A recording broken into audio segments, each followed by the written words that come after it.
Item 1, opening prayer and statements of acknowledgement. Almighty God, we pray for your blessings upon this council.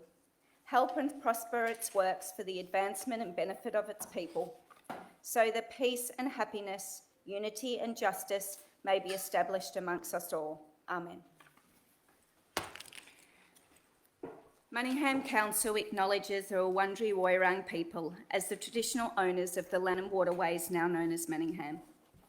Council pays respects to elders past, present and emerging, and values the ongoing contribution to enrich and appreciate the cultural heritage of Manningham. Council acknowledges and respects Australia's First Peoples as the traditional owners of the land and waterways across country and encourages reconciliation between all. Manningham Council also values the contributions made to Manningham over the years by people of diverse backgrounds and cultures. I welcome all members of the public who have joined us in person and online to observe tonight's proceedings. I also acknowledge our former councillor, Dot Haynes, OAM, for being in attendance. I would also like to advise that tonight's meeting is being audio and video recorded. All care will be taken to maintain your privacy. However, as a visitor in the public gallery, your presence may be recorded. By remaining in the gallery, it is assumed your consent is given in the event that your voice and/or image is broadcast by council. No additional recording of the meeting is permitted without council's consent. Council meetings are conducted in accordance with our governance rules. I will introduce each item of business as listed on the agenda, calling it by number and then by reading the title. I will then call for a mover and seconder of a motion on the item before opening any debate. Only councillors can join the debate on an item. Councillors may adopt the officer's recommendations in the report or propose amendments and supplementary motions. I would like to draw your attention to item 7 on tonight's agenda. Public question time provides people with the opportunity to ask questions of council. Council have allocated 30 minutes for question time, and the process for public question time is set out in our governance rules. Questions must be received prior to the start of the meeting to be asked. Where we receive advance notice of a question in accordance with our governance rules, we will provide a verbal response to the question at our meeting. Questions we receive just prior to the meeting may be taken on notice if we don't have the information available to provide a meaningful response. If this happens, you will be provided with a written response to your question within 10 working days. Our governance rules provide that we will deal with a maximum of 2 questions per person and 2 questions on any one issue. These rules will be enforced to ensure a broad range of topics and perspectives can be heard during question time. When it is your turn to ask a question, I ask that you come forward to the lectern in the gallery. After you ask your question, you will have 2 minutes to make a brief statement. If you have more than 2 questions, please submit these additional questions in writing to council through our normal channels. To ensure the efficient conduct of our meetings and a maximum participation during question time, all question and answers shall be brief as possible and no discussion will be entered into. Councillors in the gallery are reminded that question time is to be conducted in a respectful manner, having considered the diverse views of those present. Any disorderly conduct will be managed in accordance with our governance rules. Item 2, apologies and requests for leave of absence. There are no apologies. Councillors, are there any requests for leave of absence? No. Item 3, prior notification of conflicts of interest.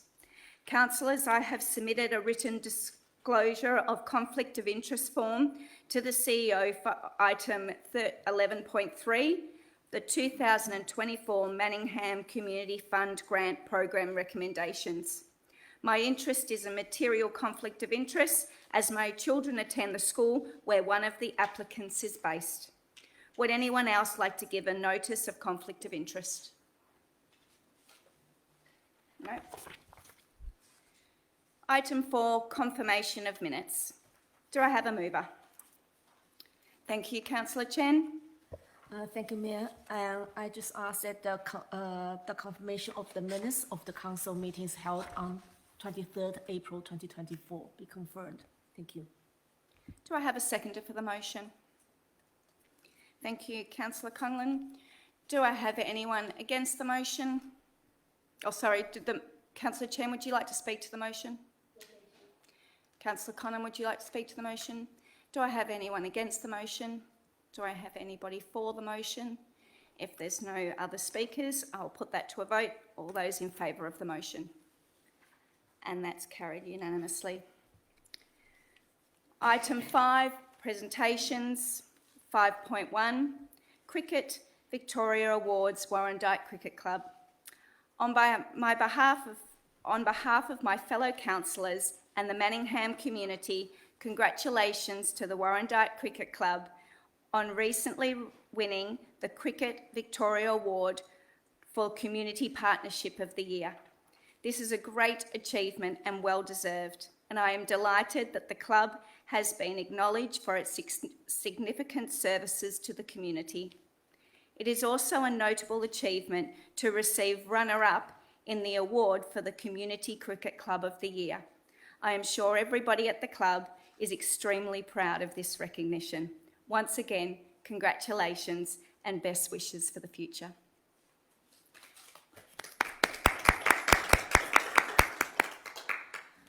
Item 6, petitions.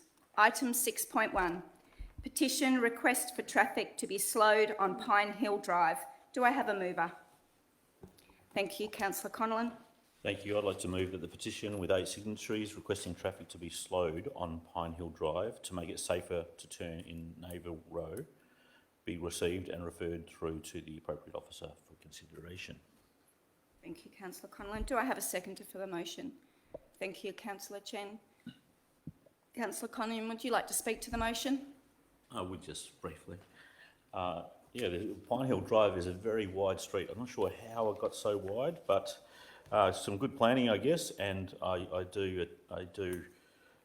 been down there a number of times, and it's quite easy to get along quickly there. Not that I've ever done that, but I appreciate the residents taking the time to put in this petition.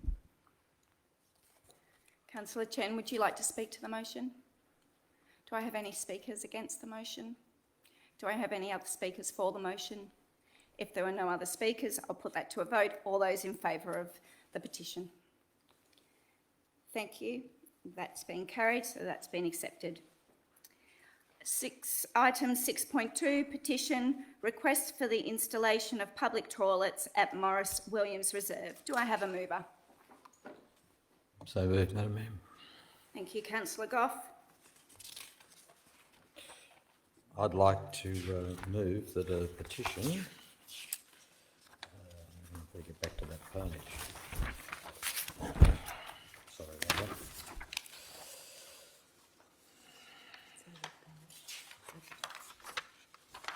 that. Okay. I'd like to move that a petition with 36 signatures requesting the installation of public toilets at Morris Williams Reserve, Bulleen, to promote public safety and improve community amenities be received and referred through to the appropriate officer for consideration. And I would also like to... Thank you, Councillor Conlon. Yes. Councillor Jeff Goff. I'll ask for a seconder of the motion and then I'll ask if you would like to speak. Do I have a seconder for the motion? Thank you, Councillor Thomas Lightbody. Councillor Goff, would you like to speak to the motion? Yes, Madam Mayor. I'd also like to ask a question, is that can an officer confirm here that my question to officers last the April Council meeting regarding the Morris Williams Reserve and Swanston Street Reserves have asked whether they've been included in the investigation lists for the next public toilet strategy? Thank you. I'll refer that question to Andrew McMaster, Director of City Planning. Thank you, Madam Mayor, and thank you for your question, Councillor. I can confirm that both the Morris Williams Reserve and the Swanston Street Reserve have been included on the investigation list for the next version of our public toilet strategy. Thank you. Councillor Thomas Lightbody, would you like to speak to the motion? Do I have anyone against the motion? Sorry, do I have any speakers against the motion? Do I have any speakers for the motion? If there were no other speakers, I'll put that to a vote. All those in favour? Thank you, that's carried, therefore that's received. Item 7, public question time. Are there any questions from the public? No? Thank you. Item 8, admission of urgent business. There are no items of urgent business. Item 9, planning permit applications. There are no planning permit applications that require a decision of council this month. Item 10, city planning. 10.1, Burrung Valley Walk, MOU. Do I have a mover? Thank you, Councillor Kleinert. That the recommendation be adopted. Do I have a seconder for the motion? I second the motion. Thank you, Councillor Laura Mayne. Councillor Michelle Kleinert, OAM, would you like to speak? Thank you, Madam Mayor. This is actually a good news story should the councillors endorse tonight. In fact, this did not have to come to council, but when many of the councillors met with the Burrung Valley Walk, and they're a group who's funded philanthropically, came and spoke and shared their vision, we were quite excited, and we wanted this to be formally brought to council to give it the attention that it requires. The Yarra spans across Manningham, and this association is essentially, they will create and make available information needed to enable walkers to plan and undertake 220 kilometre plus multi-day continuous walk, and that just really travels right through the city of Manningham. They have engaged traditional owners, 14 agencies, including state and local government organisations, we being one of them. And it really is, it's non-legally binding, and that should be noted, but it is really, it's wonderful, its vision, because people will be able to, benefit from this. It publicly expresses support, us endorsing this for the concept, and them committing to providing an us as Manningham, an in-kind officer to support and share knowledge and expertise, because that's really important. Appropriate stories and sites associated with this walk that goes through Manningham.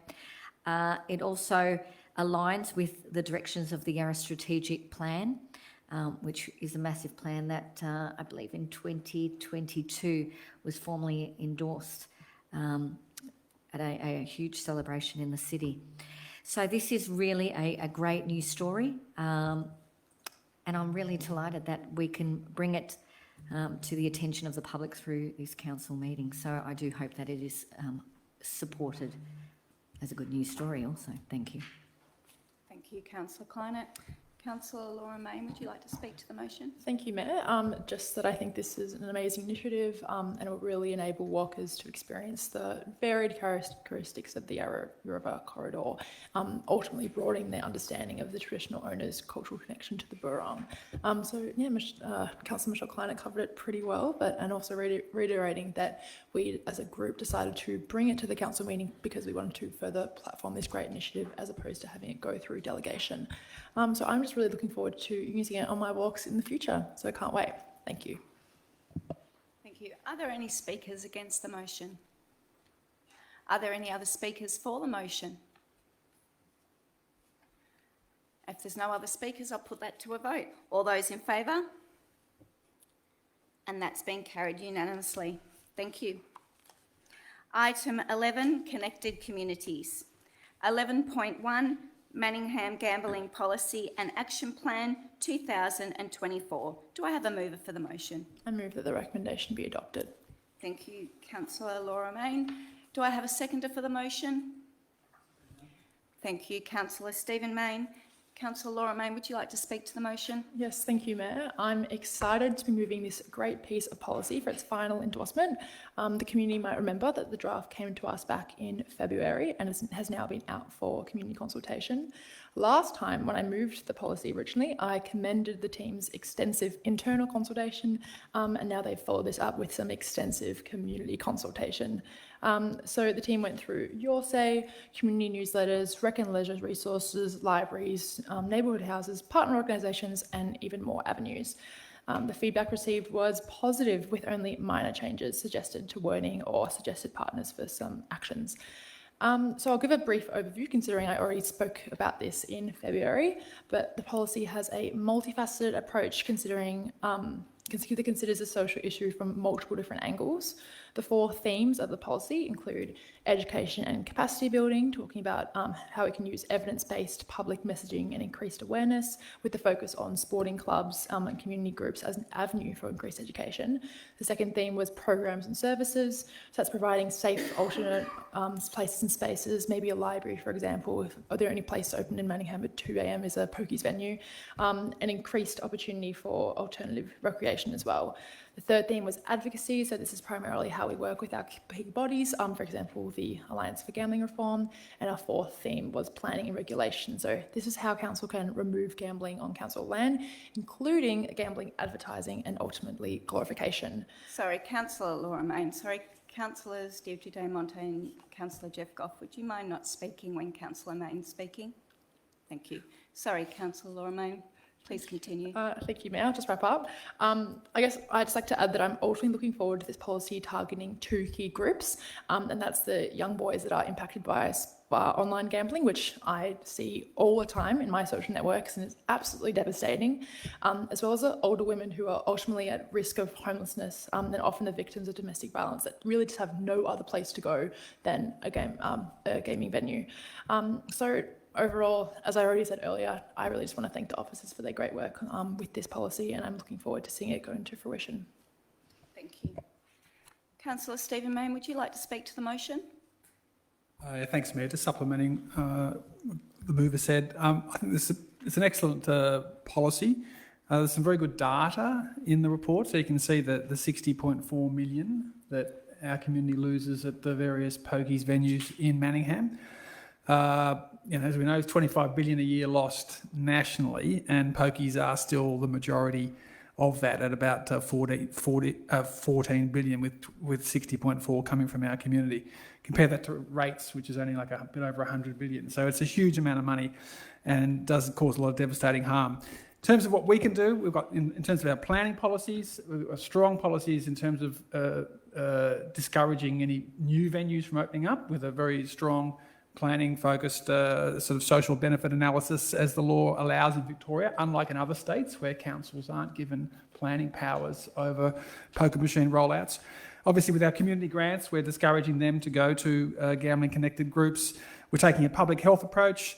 As mentioned earlier, the Warrandyte, or the alternative for pokies venues, because late at night the only place you can go is a pokies venue. So the Warrandyte Library, now with the staffless model, open much longer, 96 hours a week, is an example of council providing longer access to community facilities as an alternative to gambling.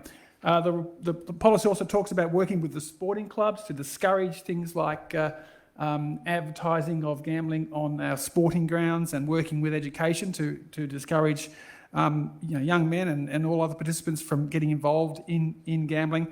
And it does talk about the strong advocacy as well through the Alliance for Gambling Reform and other groups. I saw the officers come through, the Sport and Rec Advisory Committee, the Multicultural Advisory Committee. So the consultation has been comprehensive, and I'm really pleased that we've reached an excellent final policy document, and look forward to seeing it being rolled out, and just thank the officers for all the hard work they've done in getting to this point. Thank you. Do I have any speakers against the motion? Do I have any other speakers for the motion? Thank you, Councillor Deirdre Day Monte. Thank you, Madam Mayor. So I very much support this policy. And just a little story, councillors, when you drive along Williamson's Road alongside Westfield, there's a great big well lit up LED sign, and at the moment it features a lady, she's about my age, so middle aged, holding a winning ticket. It's advertising slot machines. And every time I drive past it, because it's huge, it's not something that you can ignore, I just think how hard it would be if you were, you know, a recovering gambling addict, or you're just trying to make these decisions and wise choices. And while I understand our policy does not impact private properties, and while I understand there are some things council can't get involved in, I applaud the partnership approach to effect change with all the community groups that Councillor Laura Mayne described, to address education and advocacy and programs. And I'm really hoping through those advocacy and programs that we really can make some of the changes that we need to across our city. So I very much applaud this policy, and again want to thank the officers for their role in drafting it. Thank you. Do I have any other speakers for the motion? If there are no other speakers, I'll put that to a vote. All those in favour of the motion? And that's carried unanimously. Item 11.2, Outdoor Sports Infrastructure and Allocation Policy. Do I have a mover? Thank you, Councillor Stephen Mayne. Thank you. Do I have a seconder for the motion? Thank you, Councillor Michelle Kleinert. Councillor Stephen Mayne, did you want to speak to the motion? Thank you, Mayor. So this is a combination of what was previously two separate policies, a sports infrastructure policy and a sports allocations policy. So the officers have brought them together into one policy, which is before us tonight, which will go out for a period of consultation and then come back for final approval before the end of this council term. There's a lot of good detail in there. I think probably the most important changes is that council is stepping up when it comes to lighting, for instance. So for match standard lighting on ovals, it used to be 50-50, and now the proposed policy change is to move to 100% council. And similarly, provided there is good public access policies, a similar approach will be taken with tennis and bowls and hockey. The consultation will be important. A lot of the clubs run by volunteers will be all over the detail of this. There's often competition in terms of access to facilities, and so there's 9 different points that are spelt out in the policy document that council will consider, everything from governance to equity access to history in Manningham, when there's competition for access to the same facility, because we are often oversubscribed with clubs seeking access to our facilities, and we need a good solid policy basis around which we do allocate them on a seasonal basis or a longer term basis in the case of leases. We are also introducing for the first time a penalty points system, so providing a little bit of a stick approach where if there's poor behaviour or poor culture or damage to properties, those sorts of things, that there will be now a policy basis in which points can be allocated and assessed in terms of the suitability of that particular user to continue to occupy the facility going forward. So I'm looking forward to seeing the consultation. I think it'll be quite strong. There's a lot of good data in there. I mean, for instance, just in terms of ranking the size of our facilities, you've got the scale falling from regional to municipal to district, local, and then school, where we have the joint use agreements. And some of the different standards that apply if it's a regional facility like, say, an aquarina, or if it's just your local school basketball stadium, which we might be running in partnership with Align Leisure. We also are requiring a little bit more information this time from our sporting clubs, so they need to come up with a usage plan when they seek their allocation, and we can see that they're going to have maximising community use. There's going to be fair access policies and those sorts of things. So we are going to be leaning in a little bit in terms of understanding how the community groups and the clubs are proposing to use our facilities. But and finally, I should mention that there is a proposed change to the electronic scoreboards policy, where previously we were leaving it to the clubs to do the lot. Hence, the standard is sort of higgledy-piggledy all over the place. There's no consistent standard. Some of them look quite cheap. If the club was to fall over, it would be our asset. And I think that seeing as they are become pretty much standard these days, they're not considered a luxury as they once were. that council is proposing with this policy to move to a 50-50 model where the clubs would have to come up with half the money for a new electronic scoreboard and the council would come up with the other half. Seeing as they do cost sometimes, you know, $50,000, $60,000, $70,000, $80,000, it is a lot to ask a group of volunteers to come up with to build our asset. And we've got the $2.7 billion worth of assets on our balance sheet. I think it's fair enough that we step up in this tiny area of electronic scoreboards and have a bit more influence through the funding. And then we can, for instance, use them to advertise dog walking, anti-gambling messages. Once we influence the construction of them, we can also have more influence on using them as community message boards. So overall, a lot in it, and looking forward to seeing how the community responds to this excellent work that the officers have put together over the last few months. Thank you, Councillor Stephen Mayne. Councillor Michelle Kleinert, would you like to speak to the motion? Thank you, Madam Mayor. This is a draft, so this goes out in principle to the public, including sporting clubs, to give feedback, and also individuals can give us feedback, then it comes back to us again. So this is not the last bite of the cherry. There are some massive changes in here, but overall the officers have worked really hard, taking into account bringing some policies together and also taking into account the following actions from the Manningham Council's Active for Life Recreation Strategy, which is the 2010-2025 document. So it's overall had a lot of work. It's been a long time coming, and I think it'll be good to go out for consultation and get a read from the public at large on this. So I hope that we endorse this as recommended by the officers and hear from our community. Thank you. Thank you, Michelle Kleinert. Do I have any speakers against the motion? Thank you, Councillor Andrew Conlon. Actually, not going to speak against the motion. I'd like to propose an amendment, and that is to amend the council's contribution for electronic scoreboards from 50% to 20%. Thank you, Councillor Conlon. Do you have a seconder for the motion? For your right, alternate, because then we need to ask if the mover will accept the amendment. No, I don't accept the amendment. Thank you. Madam Mayor, I'll second it pro tem. Thank you. Thank you. Just to make sure the debate goes. Yep. Thank you, Councillor Goff. Jeff Goff. Do I? Did you want to speak to the motion then? Yep. Or to speak against the motion? I'm speaking to the amendment. Amendment. Yep. Yeah, look, we've long resisted the urge to, I guess, spend on what I would call luxury things. I'm passionate about actually community participation in sport, and I think the more we can do to activate people to participate, the better. And so that's why I think this is in general, this is a great policy, and I really appreciate the officers taking the time to combine the two policies and to make it much more cohesive as a policy.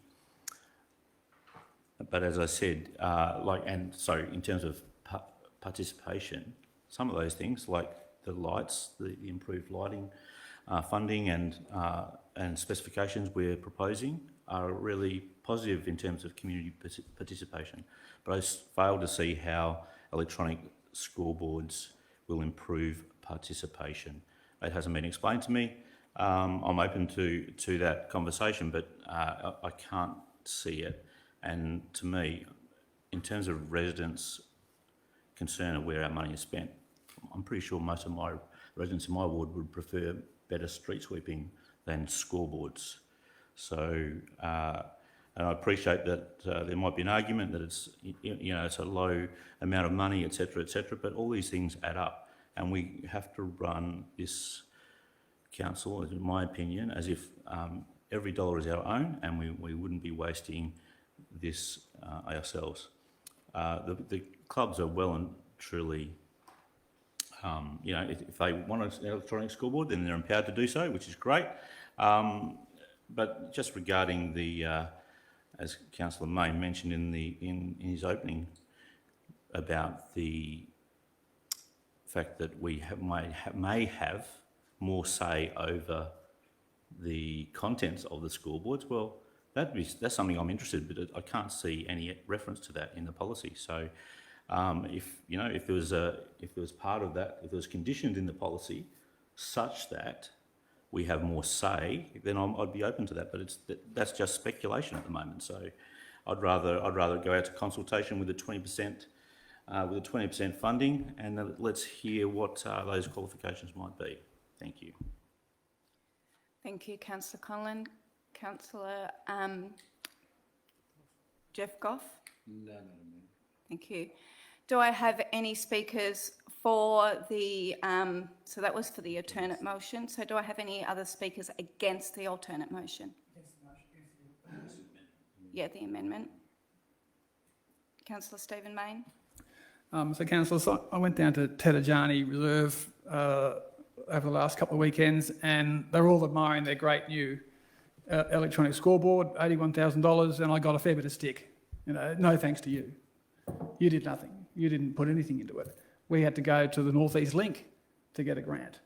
I think it was Park Orchards and Warrandyte went to pokies venues to get funding for their electronic scoreboards.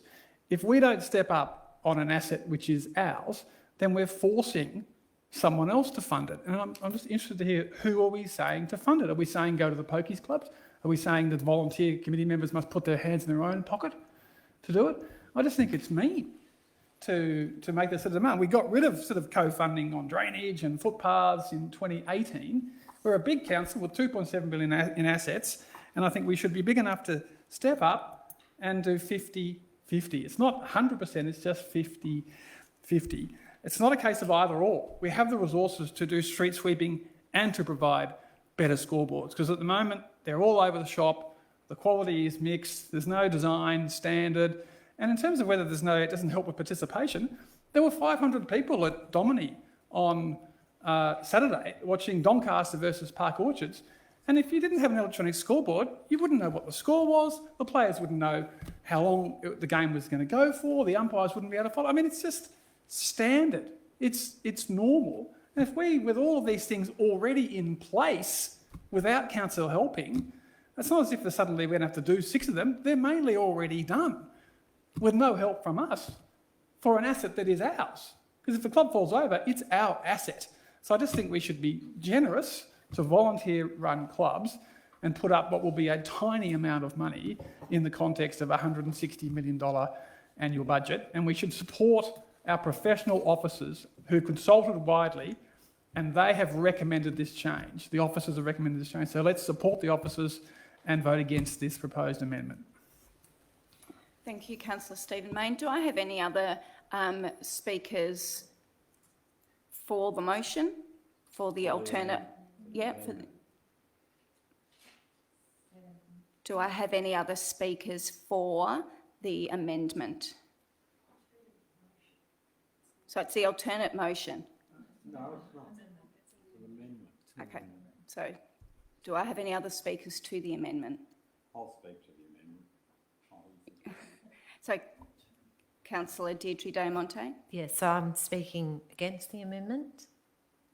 I have some sympathy for what Councillor Conlon said, because I absolutely agree that money here and money there adds up. But from my calculation, if a scoreboard's 80,000 and we're paying 50%, which is 40,000, down to 20%, which is 16,000, then we're really arguing over 24,000 per scoreboard. And what if there's 4 or 5 a year? We're at 125,000 a year. And given that these clubs are run by volunteers, and these volunteers put in so much work to enable us to have so many great opportunities, and it's not just sport. We've got clubs that run multicultural days. We've got clubs that do so much for the community. I think for the sake of 100,000 or 125,000, it's a show of good faith and thanks in our clubs for all that they're doing in our community, because if it wasn't for these volunteers, there wouldn't be these clubs. So I'm speaking against the amendment. Do I have any speakers for the amendment? Do I have any speakers regarding the amendment. Councillor Michelle Kleinert. Thank you, Madam Mayor. This is going back out to consultation. If there is community at large that's saying change it, I think, we've got to listen to the feedback.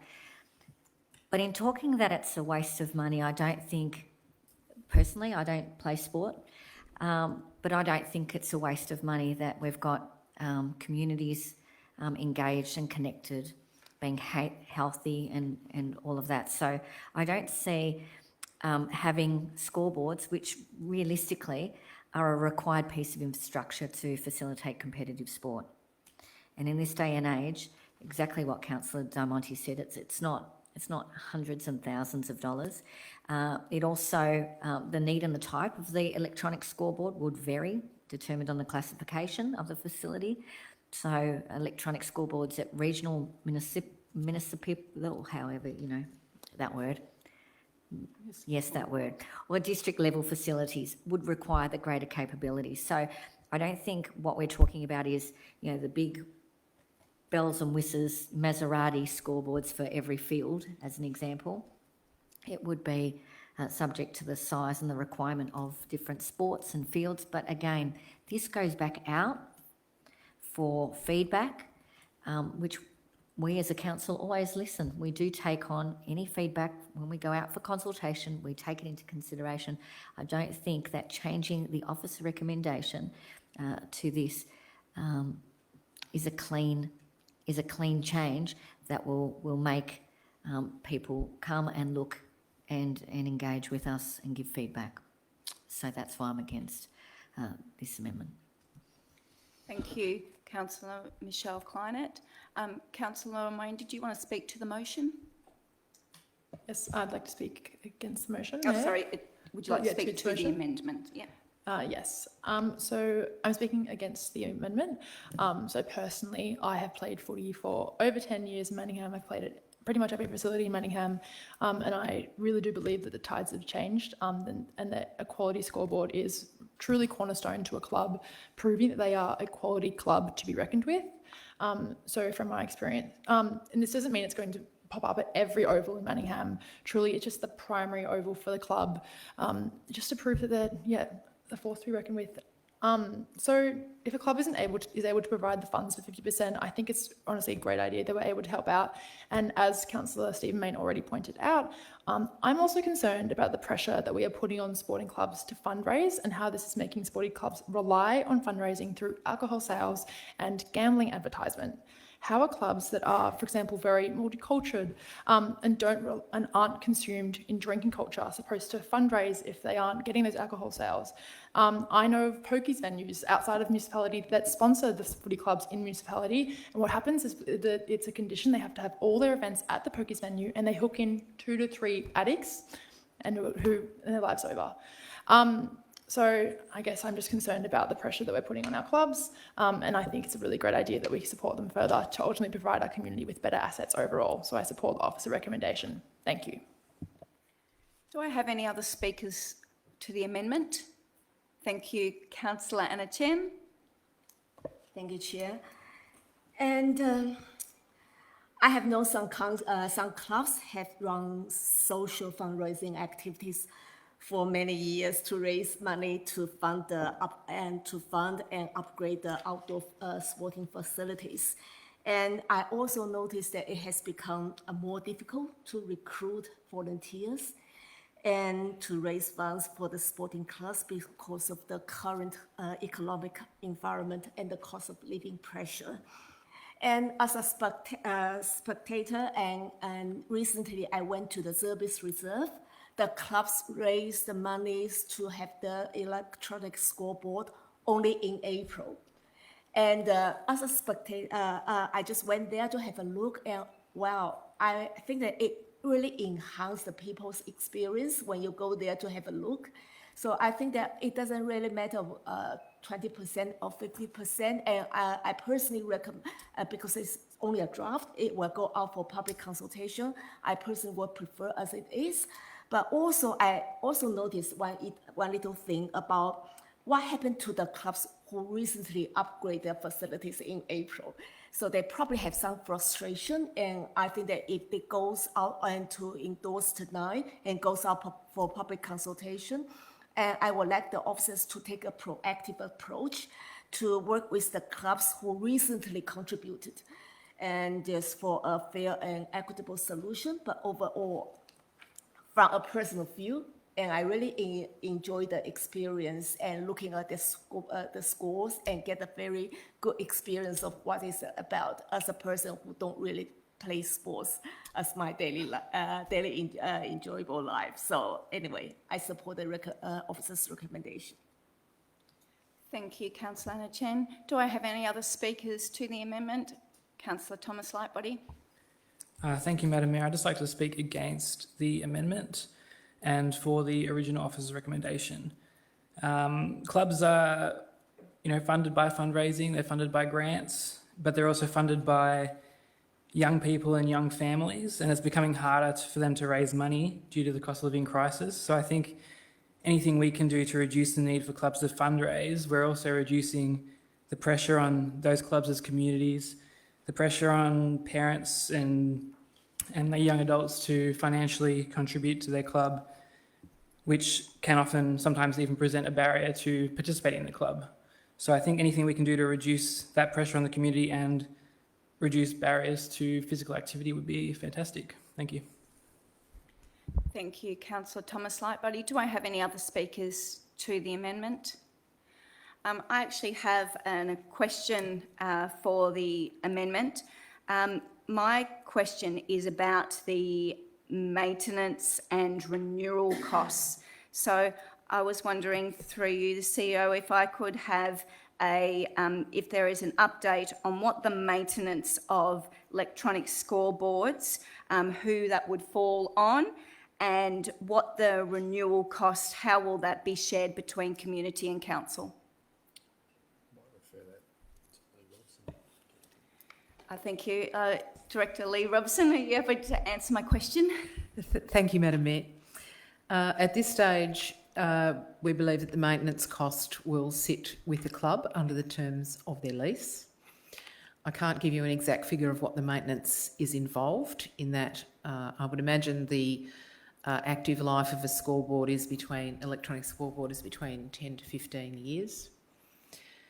In terms of the renewal cost, I don't believe it's explicit in the policy at this stage, but it would be, we envisage under the same 50-50 scenario. Thank you for answering my question. Are there any other speakers to the motion? To the amendment. Councillor, no, so there's no, So if that's the case, I'll put that to a vote. All those in favour for the amendment? All those against the amendment? Oh, sorry, Councillor Andrew Connellan and Councillor Carly Lang. All those against the amendment? That's Councillor Stephen Mayne, Councillor Thomas Lightbody, Councillor Michelle Kleinert, Councillor Laura Mayne, Councillor Jeff Goff, Councillor Deirdre Day-Monte and Councillor Anna Chen. That is not carried, so we will go back to the original officer's recommendation. And do I have, that is then speakers against the officer's recommendation? Do I have any speakers to the officer's recommendation? Thank you, Councillor Connellan. And then I'll...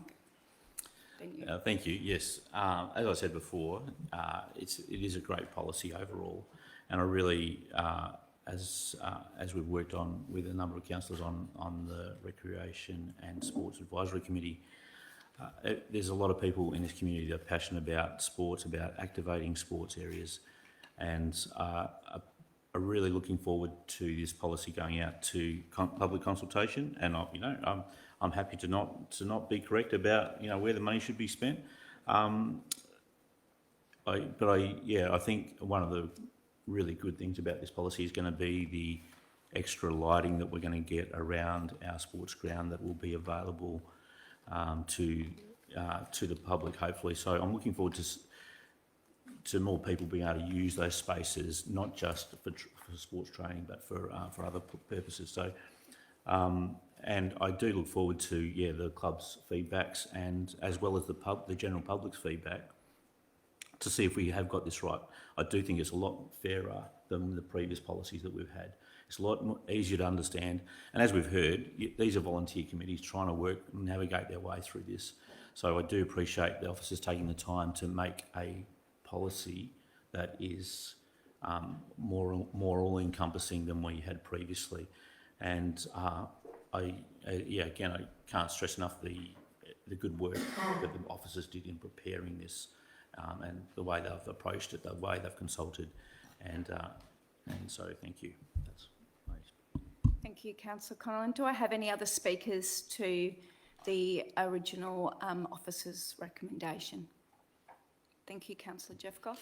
Thank you, Madam Mayor, and thank you very much for the documents that are here. And I do support the motion, though I do say that it does, just because it doesn't mean that we're going to be able to tomorrow put scoreboards through all of the ovals and all of the sporting facilities, because it does require a budgeted amount of money, and that will have to be done over in time. But it does give an approach to a commitment of the club to be putting in some money for it to actually become activated. And we will be having, I'm sure, our own priority ovals, and then other ovals will go down the list a bit further. So it's not an automatic thing, just like we did take on 100% of roads and footpaths in our municipality, and 100% of the drainage things that we had to pay on ours.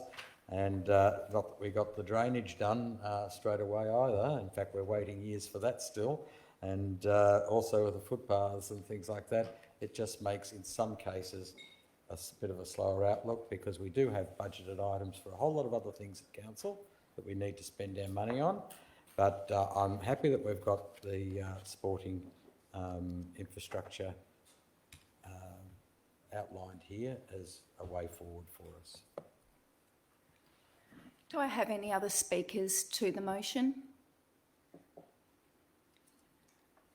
Did the mover wish to close? No. Councillor Stephen Lane? If there are no other speakers, I will put that to a vote. All those in favour? And that's carried unanimously. Item 11.3, the 2024 Manningham Community Fund Grant Program Recommendations. Councillors, I wish to disclose that I have a material conflict of interest in this item. My interest being that my children attend the school where one of the applicants is based. I will be leaving the chamber for the duration of this matter. Councillor Laura Mayne, as a Deputy Mayor, can you please assume the chair as I leave the meeting for the duration of this item? Yes, Madam Mayor, I can assume the role of chairperson for this item.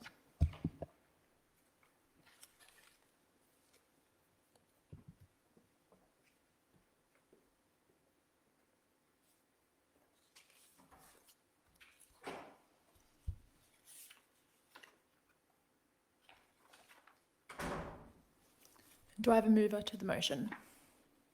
Councillor Conlon. Do I have a seconder to the motion? Councillor Chen. Councillor Conlon, would you like to speak to the motion? Yes, thank you, Deputy Chair. So, councillors, with this is to approve the recommendations of the panel that decided that has a recommendation before you in terms of the allocation of the Lord Mayor's charitable foundation, which oversees our community fund and the Manningham Community Fund. Interesting, this is, we go to the Monster Raffle, a lot of us every year, and this is I guess some of the funds from that are going to be allocated tonight. So I'd like to thank all the applicants for their time and commitment to the community and in applying for this. And it was it was we had limited funds, so we couldn't grant all the requests, but I am very pleased with the calibre of requests that we have in terms of the five applications that that is before you, and I think that'd be great if we can approve that. Hang on, sorry, I'll just go down, just make sure I haven't missed anything. Yeah, that's I think there's not much more to say, but just thanks. We've got some great community. We've got some great community organisations out there who are just out there helping people regardless of the funding. So it's great to give them a little hand up here. Thank you. Thank you. Councillor Chen, would you like to speak to the motion? Yes, and just briefly clarify that 5 applications were received. The requesting total funds is about over $43,000, and the assessment panel has recommended 3 grant applicants. Yes, thank you. Yeah, and to the Lord Mayor's Charitable Foundation, and totally $22,723 in funding. Thank you. Thank you. Thank you, Councillor Chen. Are there any speakers against the motion? Are there any speakers for the motion? There being no other speakers, I'll put the motion to a vote. All those in favour? And that is carried unanimously. Thank you, councillors. I will call the Mayor back into the chamber to assume her role as chairperson.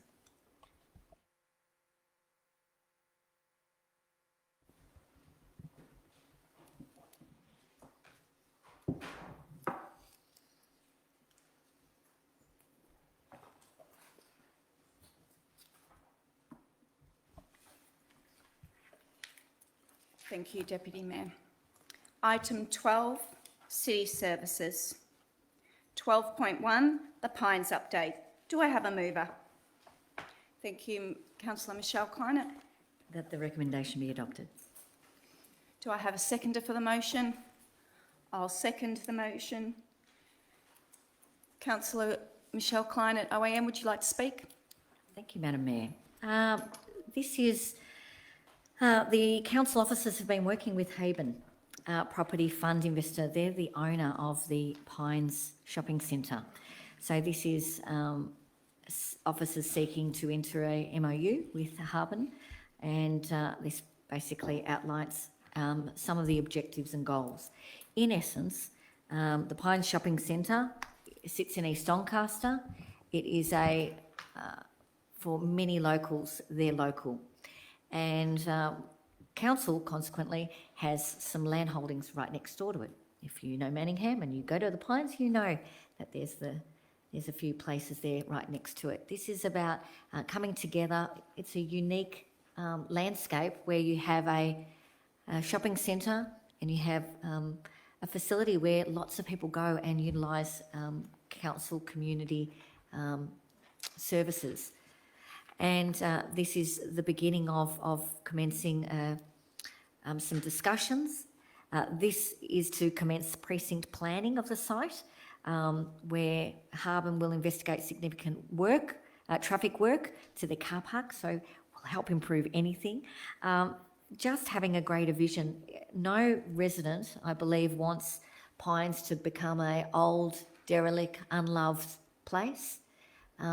This is keeping it that we have some great foresight and vision for that area, that when partners come together, we see great things happen. And, as an example, we saw last night going to a place where we had an opening and there was different clubs coming together, partnerships, state government, local government partnerships.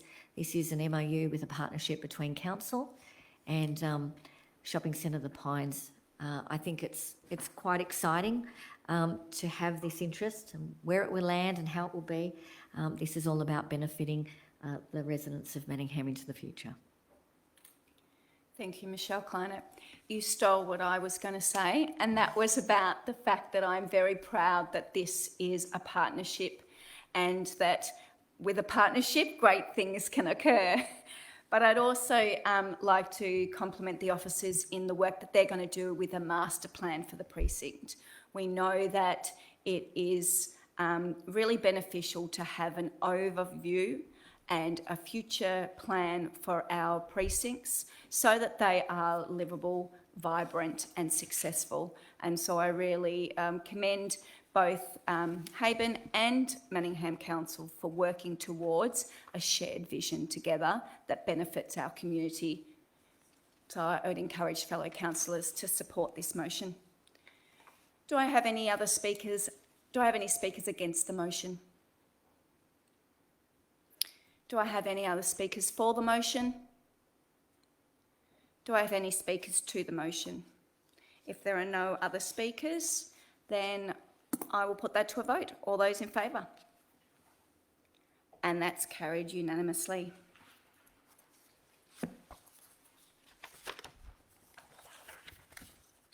Item 13, experience and capability. Item 13.1, Manningham Quarterly Report, Quarter 3, January to March 2023 to 24. Do I have a mover? Madam Mayor, I move the report as on the paper. Thank you, Councillor Jeff Goff. Do I have a seconder? I'll second the motion. Thank you, Councillor Stephen Mayne. Councillor Jeff Goff, did you want to speak to the motion? Thank you, Madam Mayor, and I just can't keep getting more impressed by the way the quarterly document is set out these days, and the one that goes out to the public and that's published on our line is a very easy read with a lot of great explanation. So congratulations to making it actually appear, I was going to use the wrong word there, but make it look engageable. Yeah, really good to read through. But going back through it, I suppose it is pretty much a good news story. And as I was looking through the traffic lights there, I thought I was going colourblind because I didn't see any ambers. There was no red. I know going through an amber costs you $500. But the actual program there, a couple of finished items that are there to be assessed on the performance for the year of items that we had to cover throughout this year. And it's all tracking along very, very well. Financially, we're tracking along very well, and any red number you see on that very first page has got to do with future money that is probably going to come in. I think it's under budget because of the rates in which we have 4 instalments. But if I basically go through, it's been great. And I suppose what people have to remember is that we've spent about $58 million, $58.5 million on assets. Now, it might be maintaining assets or building new assets, and we know that we've spent 27 million so far this year on building those new assets.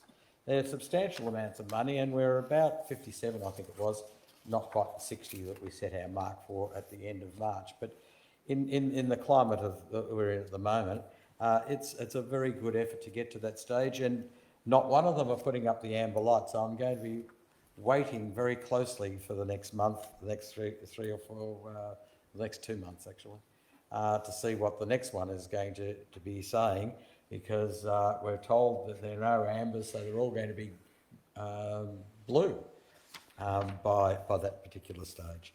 So it really is good. I do want to sort of ask a question after this, or if perhaps I can get an answer back to councillors here, but I've got a couple of areas, and there were a couple of areas that were finished, and that's true, but there are a couple here that didn't actually quite get an amber, but they did actually get a little comment, and it says service performance maintenance or approved indicator results from 2022-23. Recent corporate system changes impacting the performance of statutory planning in 2 other service areas.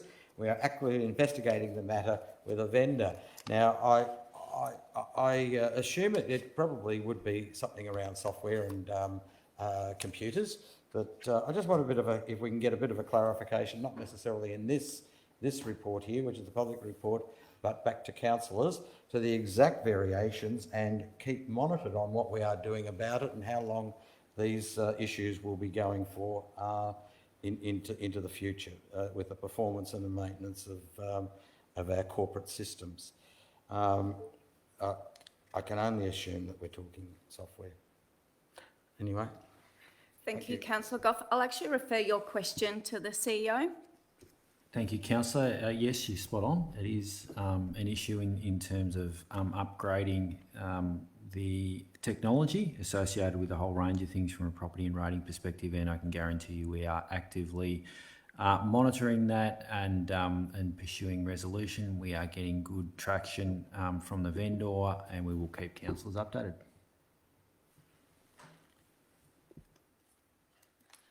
Councillor Stephen Mayne, would you like to speak to the motion? Yeah, thanks, Mayor. So we've got a series of financial budgety items to get through in the next half an hour. But on the quarterly report, overall, it's a strong position. I think the overs and unders against budget is always probably the most important thing to focus on. So we've heard about the software, where the big tech are charging more and more, and we are 491,000 under budget in terms of community venues, recreation, leisure, hiring of leisure facilities and like. So there has been a little bit less activity in the community functions and leisure hiring space than was expected. We have underspent our wages budget by 1.2 million, which goes to, it's still a tight labour market and it's difficult filling all positions, including filling positions of parking inspectors. So that possibly explains why we're 239,000 under budget in terms of parking fines, because we haven't been able to hire the parking inspectors to deliver that. But a lot of members of the community would be very happy that we haven't slugged them the 239,000 that we said we would have by this time of year. We're 734,000 ahead of budget on grants. Some of that was federal aged care as we exited the service, and some of it is the one-off grants from the state in areas like climate and sustainability and feasibility studies. So it is good that we are, even though the state is in a fairly tight financial position, that we are receiving more grants from other levels of government than we had expected. Our interest revenue is 670,000 ahead of budget. It will come in at close to 3.95 million because interest rates are remaining higher than we expected. Our cash balance is still a healthy 74.4 million as at March 30. And our net assets over the council term have risen by 535 million from 2.2 to 2.735 billion. So there have been significant valuation write-ups, particularly of our large land holdings, which does give us a lot of flexibility financially down the track if required. So overall, it's a strong financial position, and the community should be reassured that we haven't blown the budget or sent the council into debt. We are well positioned to respond to issues as and when they arrive, and to step up on capital works and things like that. We have the capacity to make those choices going forward because of the good management by the current and former councillors and officers who've been at Manningham. Thank you. Do I have any speakers against the motion? Do I have any speakers for the motion? Do I have any speakers to the motion? And now I've got a question. Yes, Councillor Goff. My question is, a lot of governments are paying a lot of money, ratepayers' money or people's money that they claim in taxes on interest into the future of things that we've borrowed. Can I just get an attainment of Manningham's interest payments on loans and things that we owe? The total? We don't have any loans, councillor, so it's zero. So all of our ratepayers' money goes to spending on the things that we need to. Any other speakers to the motion?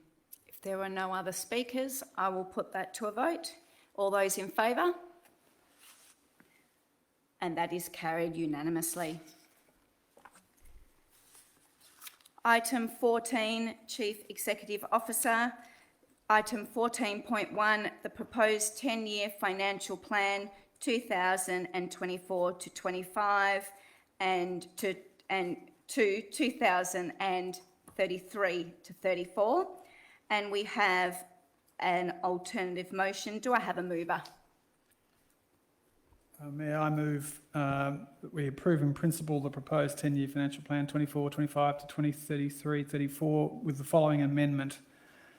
the standard waste service charge be frozen at $322 for 2024-25, rather than the proposed increase to $330.85.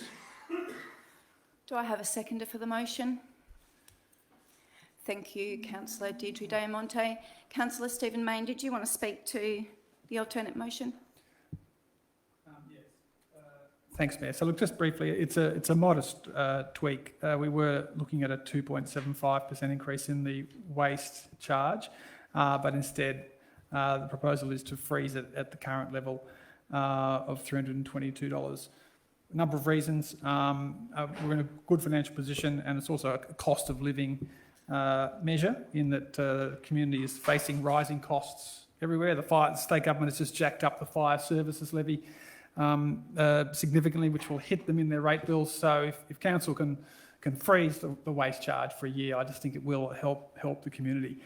Overall, on the 10-year financial plan, I'll probably save most of my comments for the budget, which is the next item, but it does show over the long term that we are planning to remain in a strong financial position. The 10-year proposed capital works spend is going to be $54 million a year, which is a very healthy program. At the start of this term, we were looking at probably $45 million a year, and that was a decision that the council group made, that we could step that up by $10 million a year in the long term and not run through our cash reserves, and do that in a responsible way while remaining debt-free. So that is in the 10-year plan, to look at spending the $54 million a year. That doesn't necessarily go as far as it used to, because the cost of everything has gone up. So, you know, we might not be building 6 new libraries and a swimming pool in every suburb. I mean, you know, it's very, very expensive to do anything, but we know that the funding envelope that is there is stronger for the long term, and whilst individual projects might cost more for that particular footpath or that particular drain, we will remain within that funding envelope, and I do think it will deliver a healthy capital program long term, whilst having a tax level on our community, our rates in the long term, which are below average, below the sector's average. You have to live more than 500 years in Manningham to pay the value of your house in rates. We are proudly a relatively low rates council, and under rate capping, you're locked into that. Wherever you were in 2016, that's what you inherit, and that's what you're stuck with. We were relatively low then, and therefore, of course, we are relatively low going forward. But it is good that even with that regulatory rate cap, we are planning to remain debt-free and to step up with a very healthy capital works program, which will keep our facilities modern and up to date for the community to enjoy. So thank you very much to the officers for preparing this, the CFO, John Gorst in particular, and I think it's a good, encouraging document for the community. Thank you, Councillor Stephen Mayne. Councillor Deirdre Diamonte, would you like to speak to the motion? Yeah, thank you, Madam Mayor. So I do support this alternate motion. Council's been really cognizant of the increasing cost of living pressures. Last year, we didn't pass on the full waste service charge. And even this year in the budgets as it stands, it's not a full increase, it's 2.75% increase as opposed to full cost recovery of 7.45% increase. However, as Councillor Stephen Mayne said, we are also facing increased landfill levies, we're facing increased fire service levies, and these are all being passed on to the resident. So I do think that, you know, when you're in a position of, like, we are a position of some level of influence or power, and we're able to do these things that are the right things to do, then I do believe that we should do them. And it does mean that council's going to have to absorb costs. So no change to the waste service levy from last year does mean that in 1 year we do need to not just forego waste service income, but we need to absorb costs, and they're the costs of collecting waste and disposing waste. But again, we're in a position to do so, and we do have the underlying circular economy fund, which was our waste service fund, that enables us to do so. So I really do encourage our councillors to support this alternate as something that, due to good sound financial management, we're able to do this and absorb these costs and take just some pressure off increasing taxes that our residents need to pay. Do I have any speakers against the motion? I'm going to speak against the motion.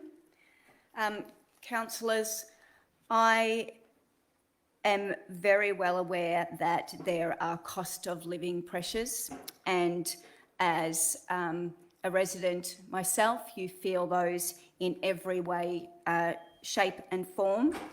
And as per last year, when we decided to not go for full cost recovery, the original recommendation is also offering not to go and is suggesting not to go to full cost recovery.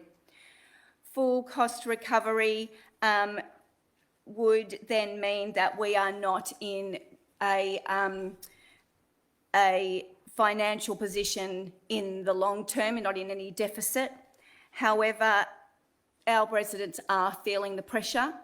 Therefore, this recommendation to increase the waste charge by 2.75 is in line with the rate cap. It is less than inflation. It is below cost recovery. It is also completely compliant with the waste charge as it legally and currently stands. It is working towards reduction and less recovery of the waste charge. And it also means for residents that the extra $1.20 per week means that we are then not in a deficit if we freeze it of $14.3 million over 10 years. And I go back to something that a fellow councillor said before, and that is we run council as if every dollar is our own, wisely, and we are concerned about our income. So therefore, if I then go back to our community vision, which is to be a financially stable government to provide long-term services, which was given to us by our community panel, then I know all those things need to be considered when we look at the financial decisions that we make. And therefore, I am pleased that we are working towards showing cost of living pressures and ways to mitigate that for our community, so not going for cost recovery. But I'm in favour of the suggested original 2.75 increase. Therefore, it is in line with the rate cap, and it doesn't put us in any, well, it does still impact us financially by $9 million, and that maybe can then be covered by our circular economy fund. But I also know that that fund there is for our community batteries, and that is important too for our community and their electricity needs. Do I have any speakers to the motion? Oh, sorry, in favour of the motion. Thank you, Madam Mayor. Look, I do speak in, we're only talking about one part of this whole issue, but if we are talking about the variation into the issue, in many ways I would say no. We are only putting it up to the 2.7%, and we do need to have that money there.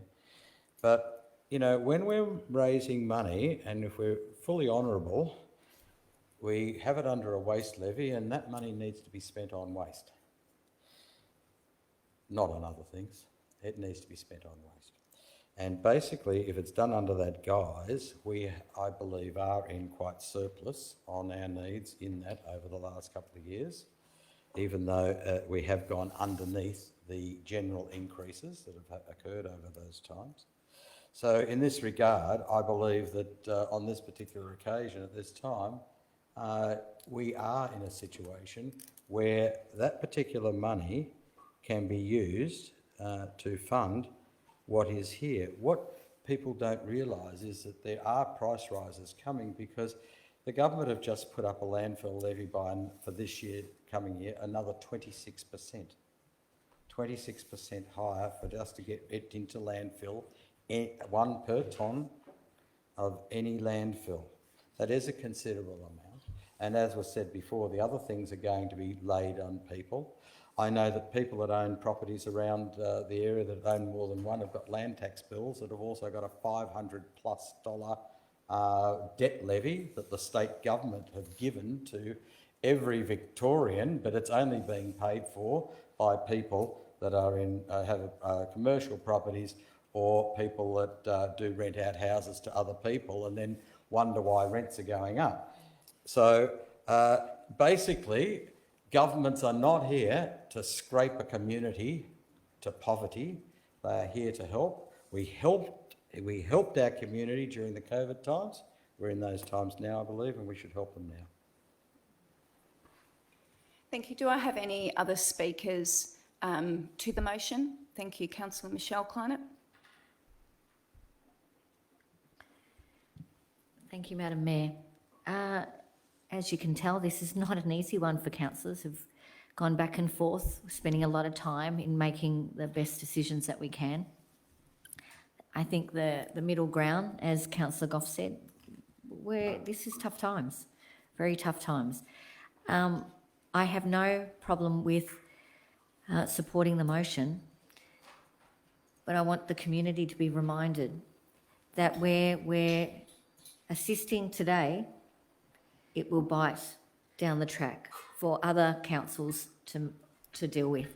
So the no change, the no increase is marginal, but it helps every bit when you consider, as an example, just the fire levy, as said, is some 34.58% increase. The no change will be at full cost recovery is 1.3 that will forgo in income in 1 year. But over 10 years, it is $14.3 million. That's a lot of money. That's 14.3 million that we won't have in 10 years' time to do all the things that people are expecting of council, of local government, because the reality is more and more is being put on us. We are asked more and more. State and federal is giving us less and less. The community is demanding more and more of us. So the decision that we make today, based on the fact that it is hard times for all of us. Every councillor that sits around this table, well, nearly every councillor, pays rates or lives in a house where someone's paying rates for them. I've got to be quite, but it's true. Every decision we make is not an easy decision. It's hard, and you've got to balance it, and there's a ripple effect for every decision that we make.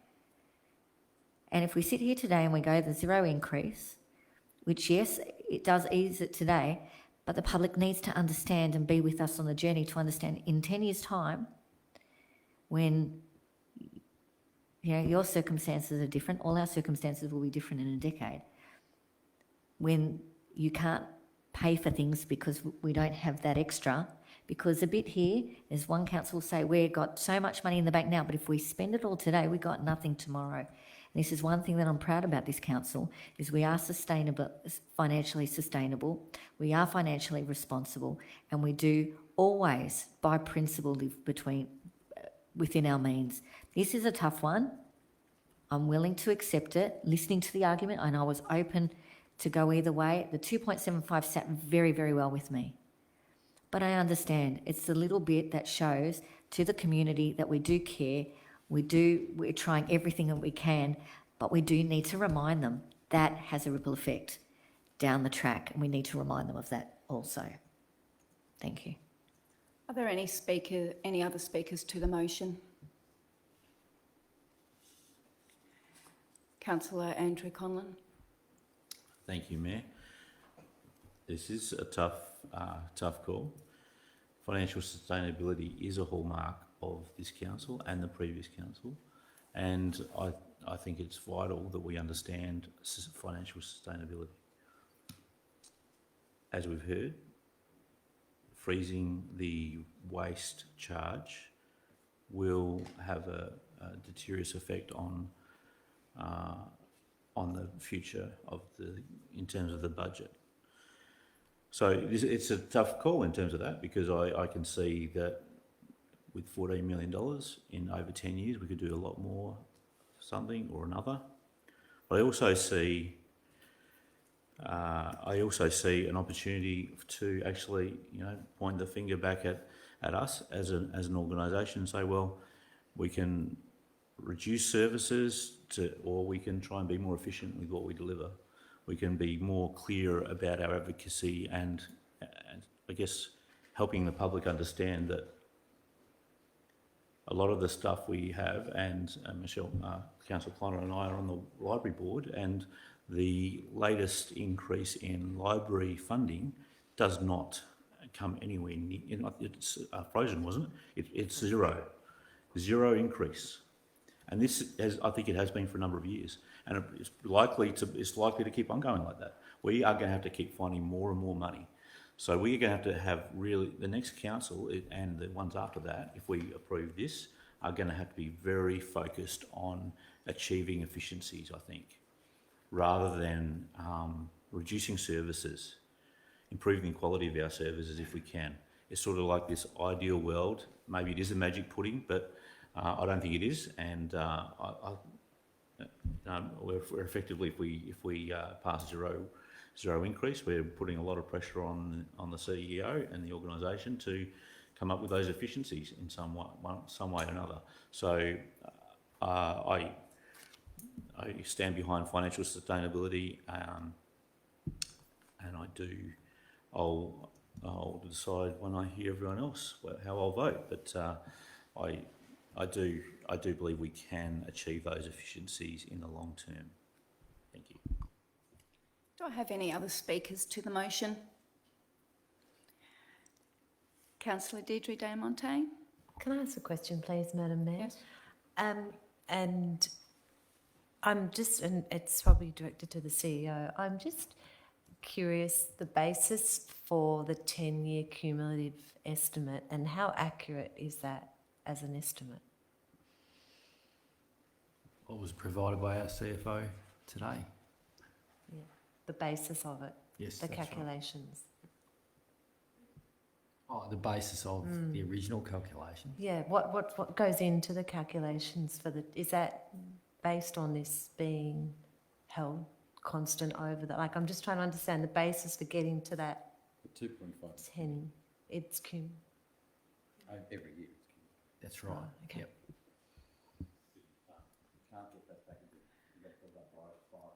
Do I have any other speakers to the motion? Thank you, Councillor Laura Mayne. Thank you, Mayor. I am speaking for the alternate motion. This genuinely is quite a complex decision when you take into consideration the whole picture, such as the ministerial guidelines, the state government levies, etc., as many other councillors have already talked about.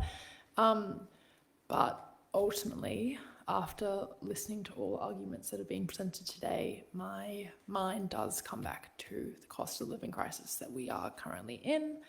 And therefore, looking at our budget and considering that we do have a 2024-2025 operating surplus of 15.27 million projected, I do think we have the wiggle room to make this decision. So after considering everything, I do support the alternate motion. Do I have any other speakers to the motion? Councillor Anna Chen. I do support the alternative motion, and the main thing is the cost of living. I have heard other arguments. For example, we will leave the pressure to the future councils, but I'm a true believer that if you got the money tight, you will find a way to work around. And I truly believe that you can work around innovatively. And I just hate to see a bunch of money that we can spend on this and spend on that. And I'm very mindful that a lot of waste initiative programs or projects are challenging, and which I think that it probably won't be accepted for all community as a whole. So this is one of the most difficult decisions I have made since my term in council. And when I still remember the last time we started late last year to do all those workshops. And there's a whole list of the challenges we are facing. And I do not have 1 minute try to forget about those challenges. But I do know every single cent counts to our ratepayers. So I need to listen to them. The arguments will be, there's a little money, they can't feel the impact, but every little cent add on to the top of another dollar. So for the cost of living, I am in support of alternative motion. And I truly believe that our officers are truly qualified to work innovatively and to work efficiently to get the money well spent.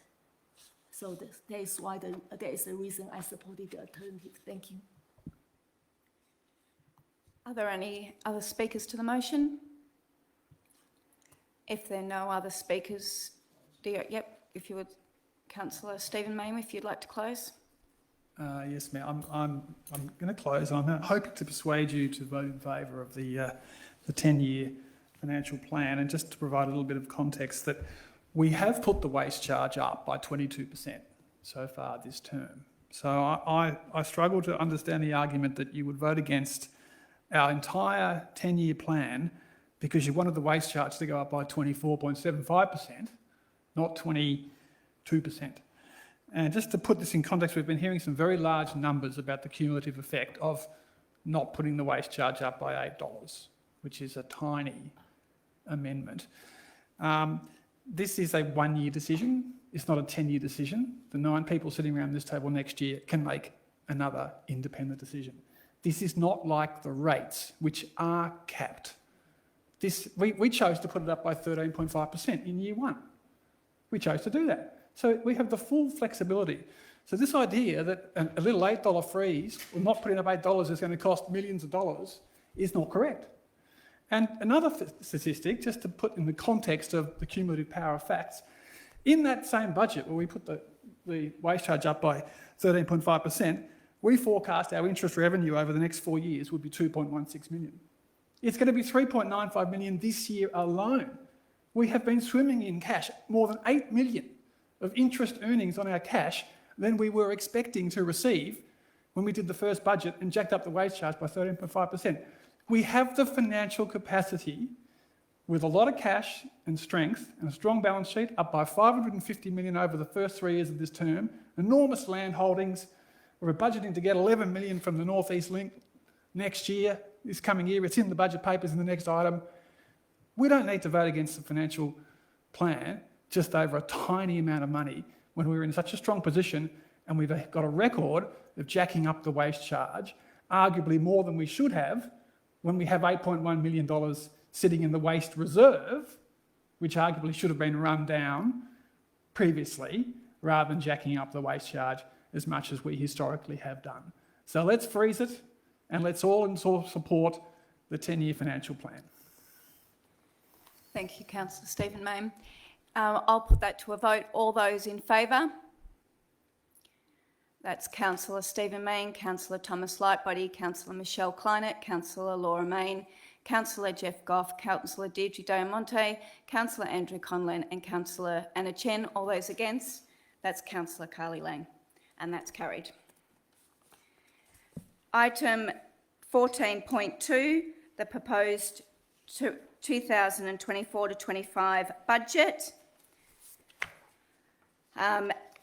Moved as the alternate motion, approve the in principle proposed 2024-25 budget with the following amendment. The standard waste charge to be frozen at the 2023-24 charge of $322. Do I have a mover? So moved. Thank you, Councillor Stephen Mayne. Do I have a seconder? Thank you, Councillor Deirdre Diamonte. Councillor Stephen Mayne, did you want to speak to the motion? Yeah, just a few quick comments on some of the interesting capital works projects in particular. It's great to see that the Youth Hub is being funded in this budget, which is a tremendous outcome. I'm really excited for the $1 million community battery at Mullum, which will be coming out of the Circular Economy Fund. The co-worker facility, which has been long advocated for, is also funded. And also great to see that the athletics club, the athletics facility with the 6 clubs there, are going to get their new pavilion, and that is in the budget. So there's a lot of great items in the budget. In the fine print, you won't, so it is in there, but as I mentioned earlier, there's other income is projected to be 11.5 million, and the budget notes that's from land sales. And I think we all obviously know that there's been a fair bit of our land taken from the North East Link for that $26 million project. So that, it's the figures, hopefully conservative, hopefully it'll be 20 million, but there's a budget item in there of 11.5 million in other income. And I think that does demonstrate, I guess the point I was making is that we are very land rich, and just suddenly in one budget year, we're going to have our biggest ever cash receipt from a land sale, likely from the North East Link, which will burnish and strengthen our financial position to allow us to deal with the challenges of rising costs and to keep the tax levels on our community, the tax rises, as low as possible so they can cope in a difficult cost of living environment. So it's a good, responsible budget. We've had solid sessions, all day Saturday sessions. A lot of what the councillor group have put up is in there, in the fine detail, and every little things like new netting at behind the goals at Templestowe Reserve, or walking tracks, the walkability around ovals.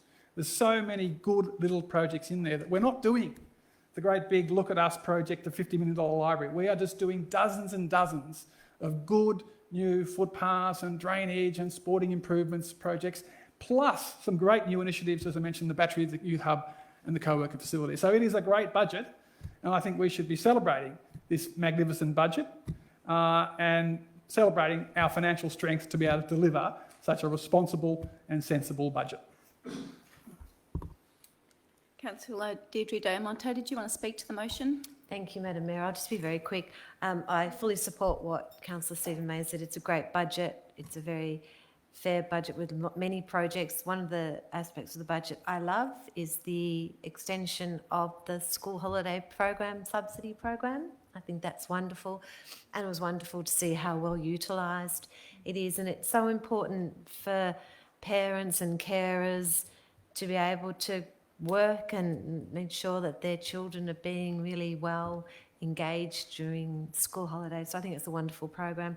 I do want to note that this is now going out for community engagement, and I would really encourage everybody to read the budget. It sounds like a boring thing to do, but it's very well set out. The projects are very well set out. We have had a round of community consultation and feedback, but that's not closed. So I do encourage the community to review it. And then obviously if there are things that are not in there that they want to advocate, please advocate, because it is the community's budget. And thank you to the officers for the work in putting this budget together. Do I have any speakers against the motion? Do I have any speakers for the motion? Councillor Michelle Kleinert. Thank you, Madam Mayor. Yes, this is going out for final consultation, but I want it highlighted that this has already gone through quite a vigorous process. We received over 650 submissions, which helped guide the plan. In February and March, we also invited community to submit, and councillors would remember that we received 81 more budget ideas, with 18 community members coming and meeting with council. So there's been a rigorous process in this to engage with the community as much as possible, and it goes out still again based on that feedback.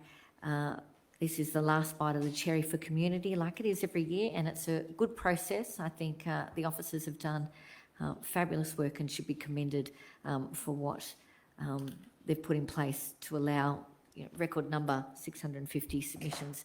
Has been excellent, and it means people are looking more and engaging with local government, which I think's a win-win for the whole community. So well done to the officers. Thank you.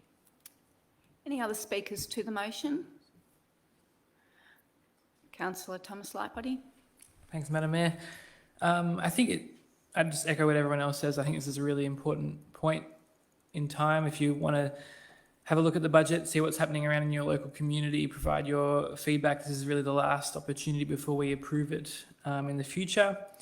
So I think everyone should have a good look through there. I mean, it's also just helpful if you want to know what's going to be happening over the next year in your local community, so that you can just be aware of what's going to change, which parks are going to get their playgrounds upgraded, which public toilets are going to be replaced, which bus stops are going to get shelters, and provide your feedback on all those things and more. So I think everyone should have a good look through it. Thanks. Do I have any other speakers to the motion? Councillor Laura Mayne. Thank you, Mayor. Honestly, just reiterating the points of my colleagues, but I really do think the star of the show of this budget is the Capital Works program. So 54 million increase from 45.4 million in the previous financial year. So this is split up just broadly into 12 million in our roads and bridges, 7 million on our parks and open spaces, 15 million put into our property works, 4 million put into our drainage, 6 million put into getting a footpath in every road, 7 million put into recreation and community facilities, and 3 million on plant and equipment, including public art.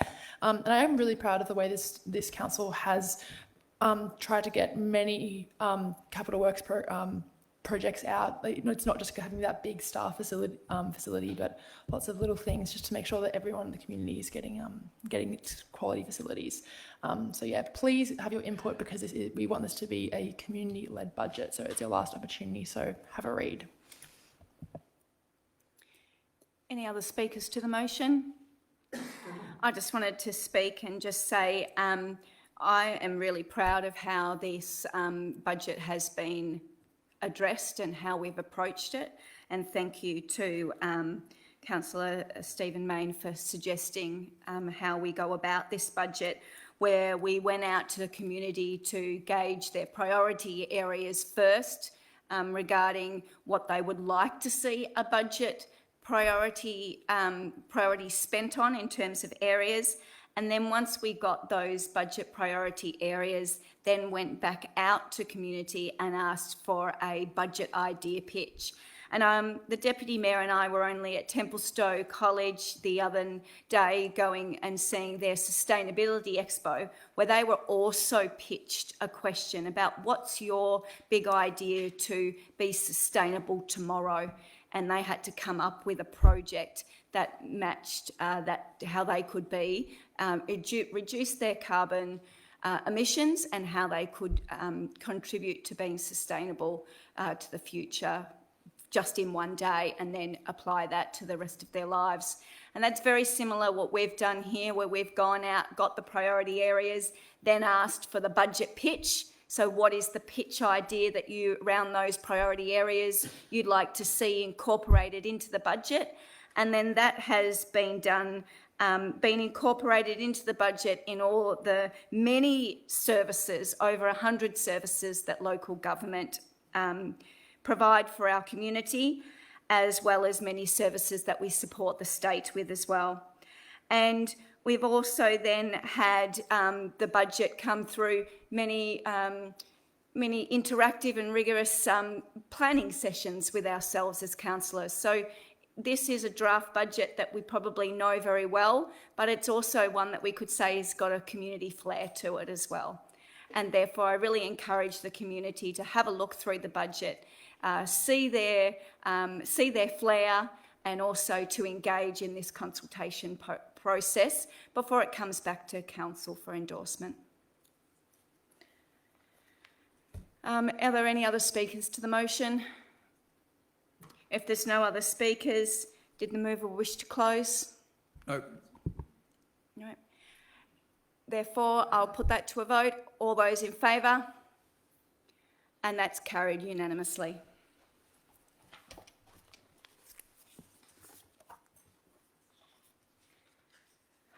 Item 14.3, review of our Manningham governance rules. We have an alternate motion. Do I have a mover?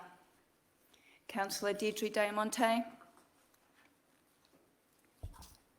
Do I read out the alternate motion, or I? Yep. Yes.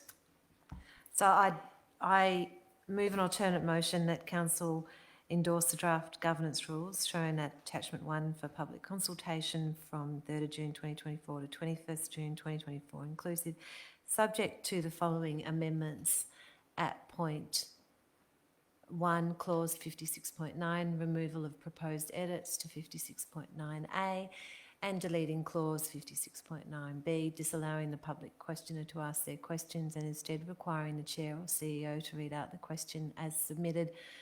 B, retain existing clause 56.9a, which reads, A, the chair shall invite the questioner forward to read their question and make a brief introductory statement of no more than 2 minutes. C, renumber remaining clauses accordingly. And point 2, clause 56.13, add a new clause F, which reads, a question may be disallowed by the chair on the ground that it is F, different to the written questions submitted to council prior to the council meeting. And B, removal of the proposed edits to disallow a question if it has already been answered at one of the previous 3 council meetings. And then the remainder of the motion is as in the papers. Thank you. Do I have a seconder for the motion? I will second the motion. Councillor Deirdre Day Monte, would you like to speak to the motion? I would, thank you, Madam Mayor. And many of the councillors will know that I do really enjoy working in local government, and I'm very proud. I do believe that councils represent true democracy. And I was just curious, so I looked at the Oxford Dictionary definition of democracy, which is a system of government by the whole population or the eligible members of a state, typically through elected representatives. And I do believe that in Manningham we run a well-functioning democracy because all of our members of the community can have a say. They can come to the chamber to ask questions and they can advocate to their elected representatives, myself and the other 8 councillors around this table. Our governance rules enable this democracy. Our governance rules empower our community to ask questions, to submit petitions, and they empower our community to expect advocacy by their elected representatives. So on this basis, I don't support all the proposed changes to the governance rules. I do not support that members of our community can't ask their own questions. I do understand the difficulty for council in answering questions that are different to that submitted in writing, and in response to this, I've proposed an amendment to our governance rules enabling the chair to disallow a question if it's different, if the spoken question is different to that submitted. In my mind, that's the proper way of dealing with this risk while protecting a citizen's right to ask their own question of their own council. I've also requested an amendment to retain the clause that the citizen can ask their question first and then provide context following the question. Secondly, I do not believe that a question should be disallowed if it's been asked in the previous 3 council meetings. Quite frankly, I think it's arrogant that we expect our residents to sit around and watch all of our council meetings and know what questions have and haven't been asked previously. I also believe we're removing a fundamental right of our community to keep asking questions of their elected representatives on matters that are important to them. Let's also remember that it's these same people that pay for our services and our projects through their rates. So I ask my fellow councillors to consider the importance of democracy and for this to be at the centre of our governance rules, and in doing so support these amendments. Thank you, Councillor Deirdre Day Monte. I'll just quickly speak to I would like to encourage fellow councillors to vote in favour of the review of our Manningham governance rules. Not only does it talk about wording changes so that we're offering best practice, but also to make our governance rules clearer for the community. And I'm really proud that our governance rules are transparent, that they incorporate this best practice, that they allow for community voice, and they don't mislead or confuse the community in any way. So I encourage my fellow councillors to vote in favour for the alternate motion to review of our Manningham governance rules. Do I have any other speakers against the motion? Do I have any other speakers for the motion? Thank you, Councillor Jeff Goff.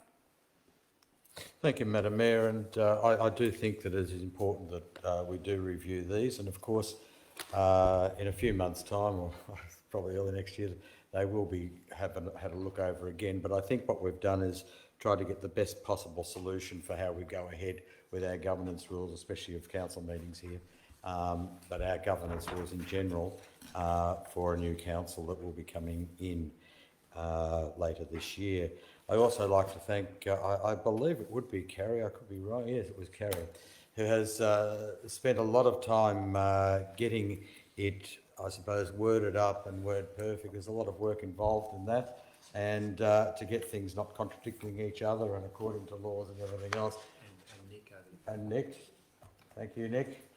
No, I can't say that. Thank you, Nick. It's great that that it is here and we've gone through it, and I think all the councillors have got around and had input into. Well, it's been to about 3 different meetings where we've gone through it, and then a last-minute amendment by people that can't. No, it's all right. Not last-minute amendment. So it's good that we have really thought about it. So that's great. Thank you very much. Do I have any other speakers to the motion?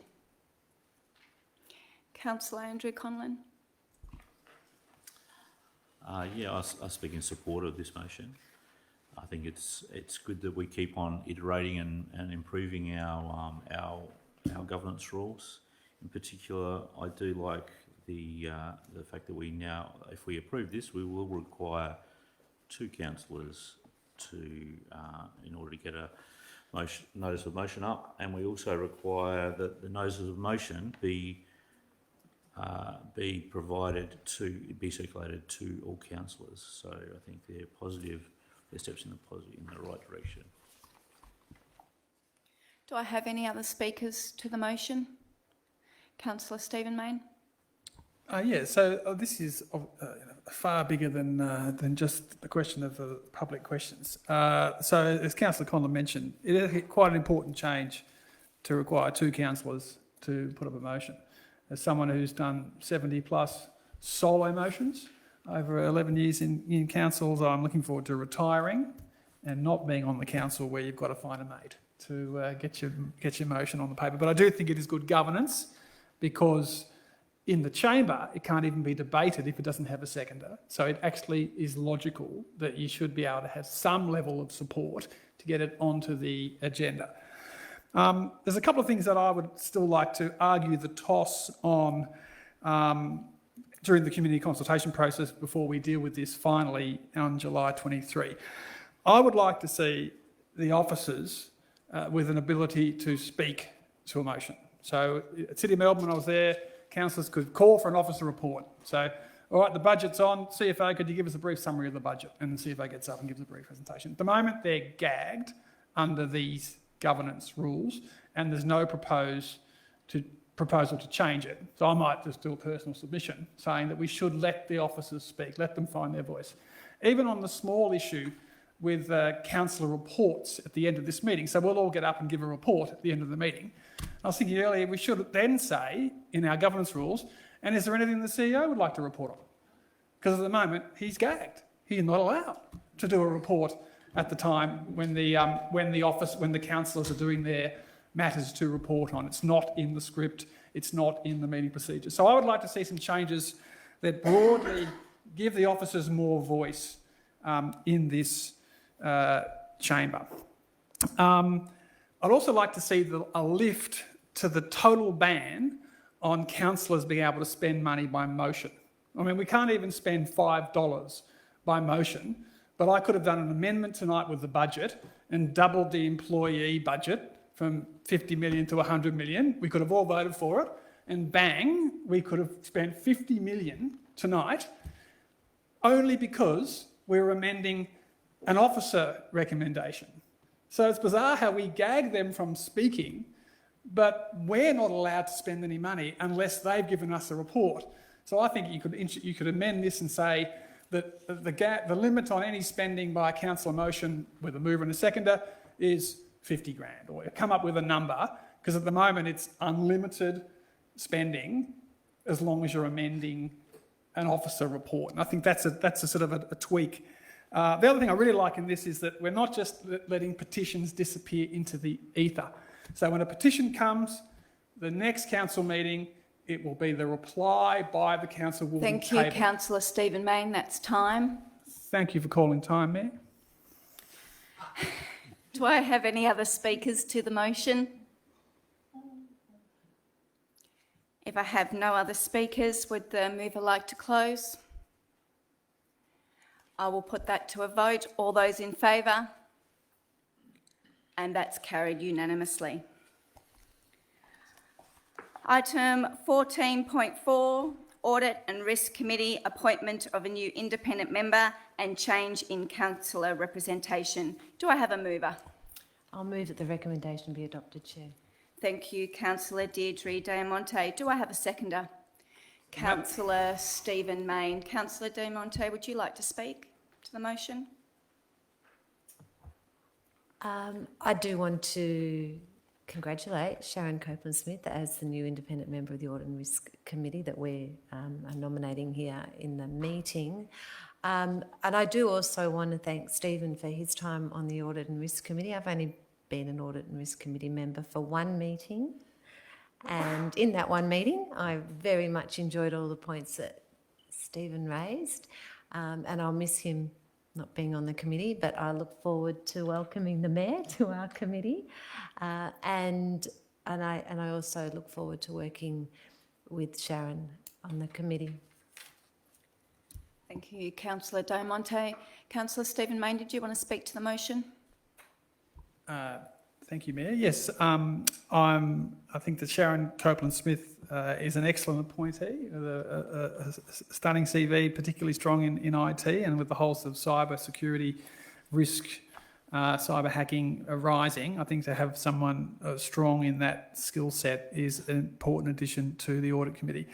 So I've obviously voluntarily decided to retire from the Audit Committee as of tonight.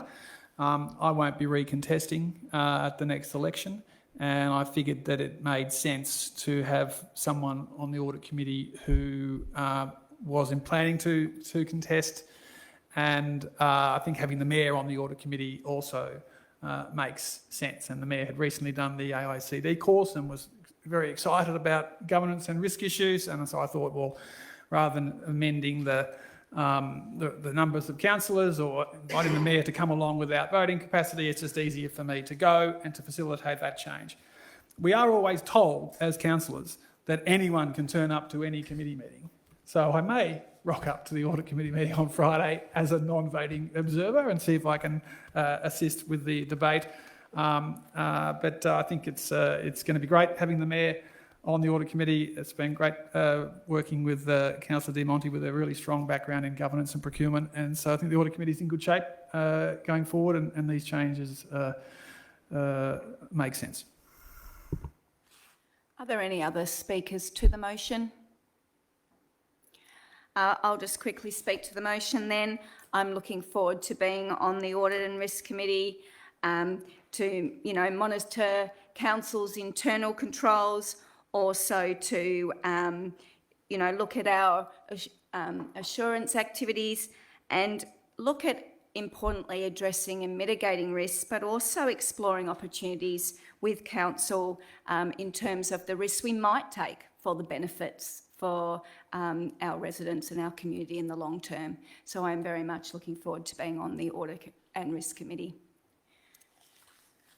Are there any other speakers to the motion? Did the mover wish to close? With that, I will put that to a vote. All those in favour? And that's carried unanimously. Item 14.5, appointment of authorised officers, Planning and Environment Act 1987. Do I have a mover? Councillor Anna Chen. I move that the recommendation be adopted. Do I have a seconder? Councillor Andrew Conlon. Councillor Anna Chen, did you want to speak to the motion?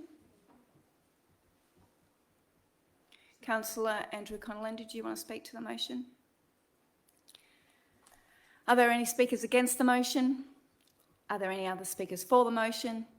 If there's no other speakers, I'll put that to a vote. All those in favour? And that's carried unanimously.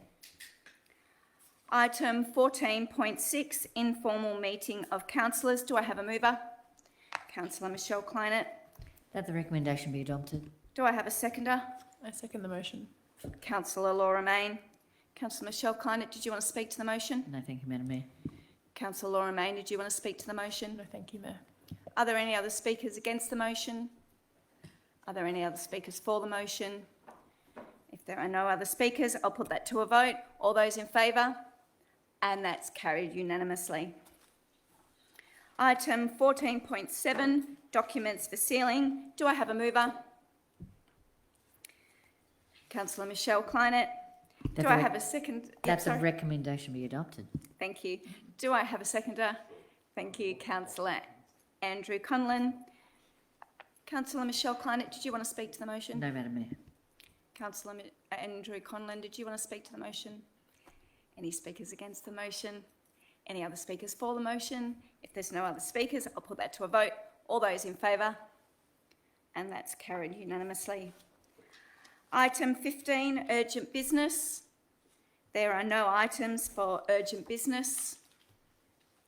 Item 16, councillor reports and question time.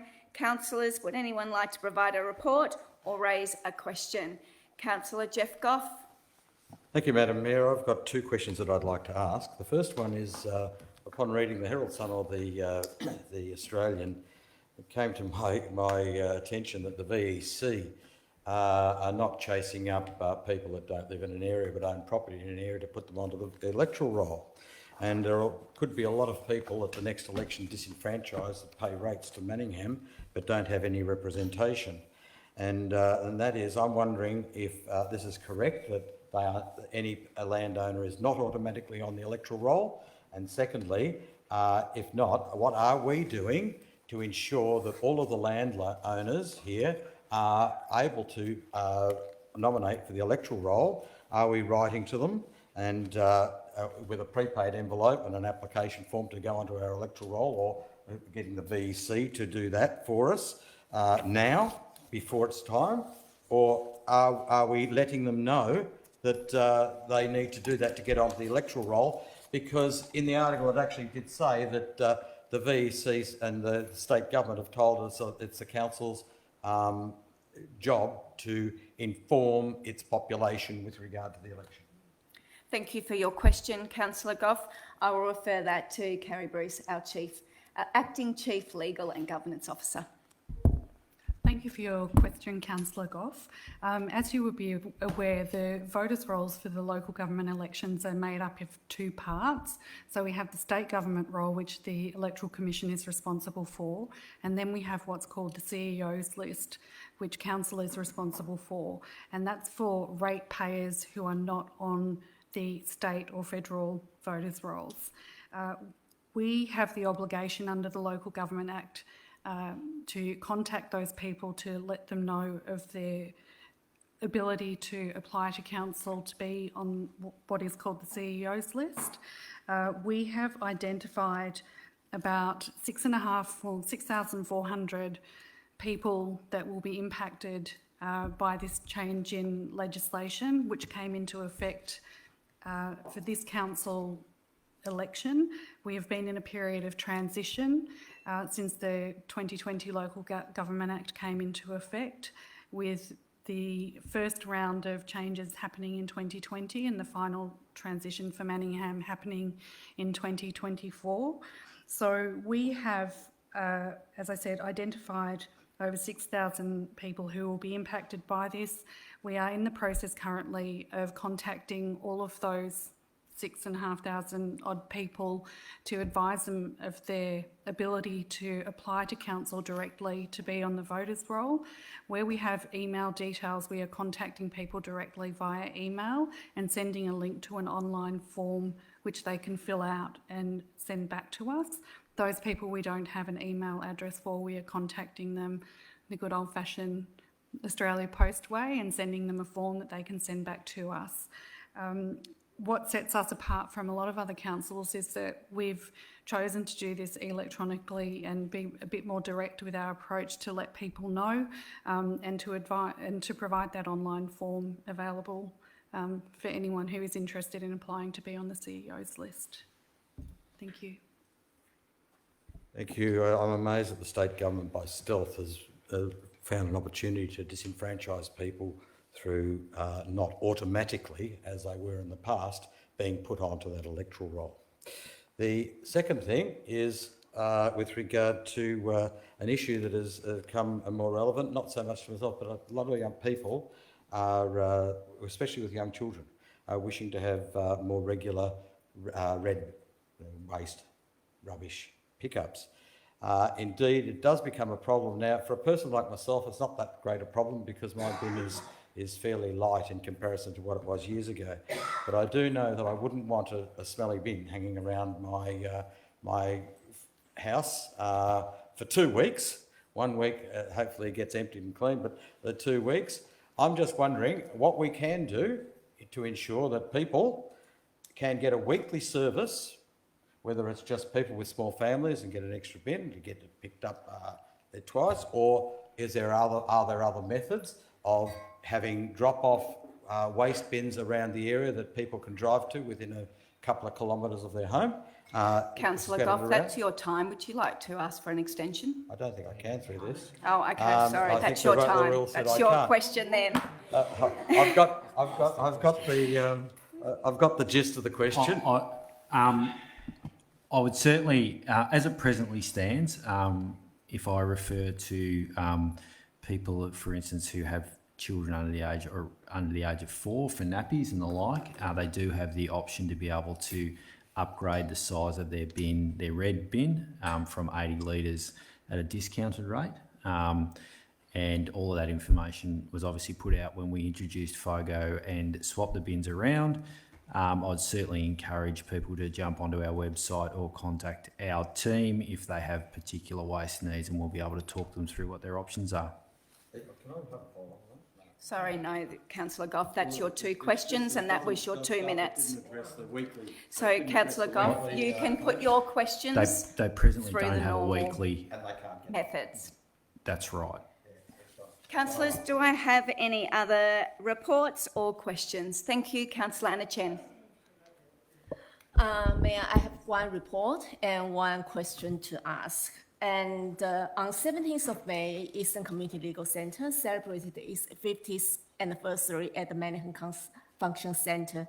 There were 330 staff, volunteers and guests, including Manningham councillors and staff attending, and it was really a memorable event. The Attorney General, Mark Dreyfus, KC, attended the celebration and delivered the keynote address. As a volunteer at the ECLC for 15 years, I was honored to sit with the centre founder and life members, and we had some deep conversations about volunteering. And Mayor, I look forward to more collaboration between Council and ECLC to advocate for a community legal advice office in Manningham and more progress for our community. Of course, I look forward for another 50 years. Thank you.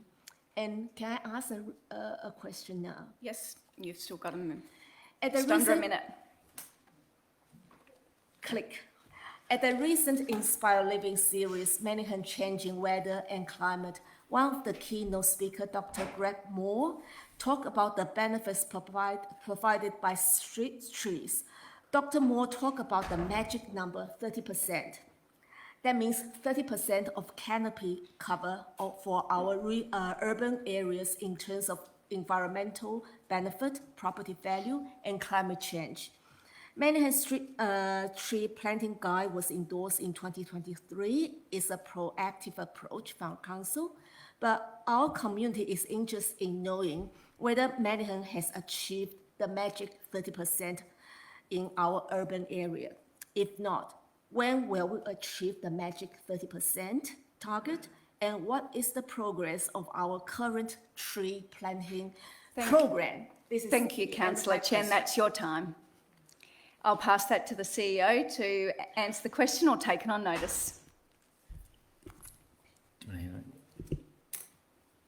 Might hand that one over to our Acting Director of City Services. Thank you very much, Councillor Chen. Manningham as a whole does achieve the 30% canopy cover, but it is noted that the urban areas do require further focus in line with the strategies that we are implementing. To achieve these goals in the urban areas, officers are implementing the Manningham Street Tree Planting Guide. We're also developing the Urban Forest Action Plan, as well as analysing existing data on canopy cover in urban areas. Further information on the next steps of how we can achieve those goals will be available once we have completed the mapping exercise and done the analysis. When will they be? We should have something back to you this year at some point. Thank you. Thank you, Councillor Chen. Councillors, do I have anyone else who'd like to provide a report or answer a question? Councillor Thomas Lightbody. I would like to provide a supplementary report to Councillor Anna Chen's report and thank Christian for his answer there. I think it's a big issue, urban tree canopy. I note that while we do have that 30% in Manningham, like many of our eastern suburbs councils, like Whitehorse, Maroondah, Knox, Yarra Ranges, we're also at significant risk of losing that. And that's for a variety of reasons, whether it be bushfire, whether it be the big storm events, which took a big chunk out of Yarra Ranges tree cover.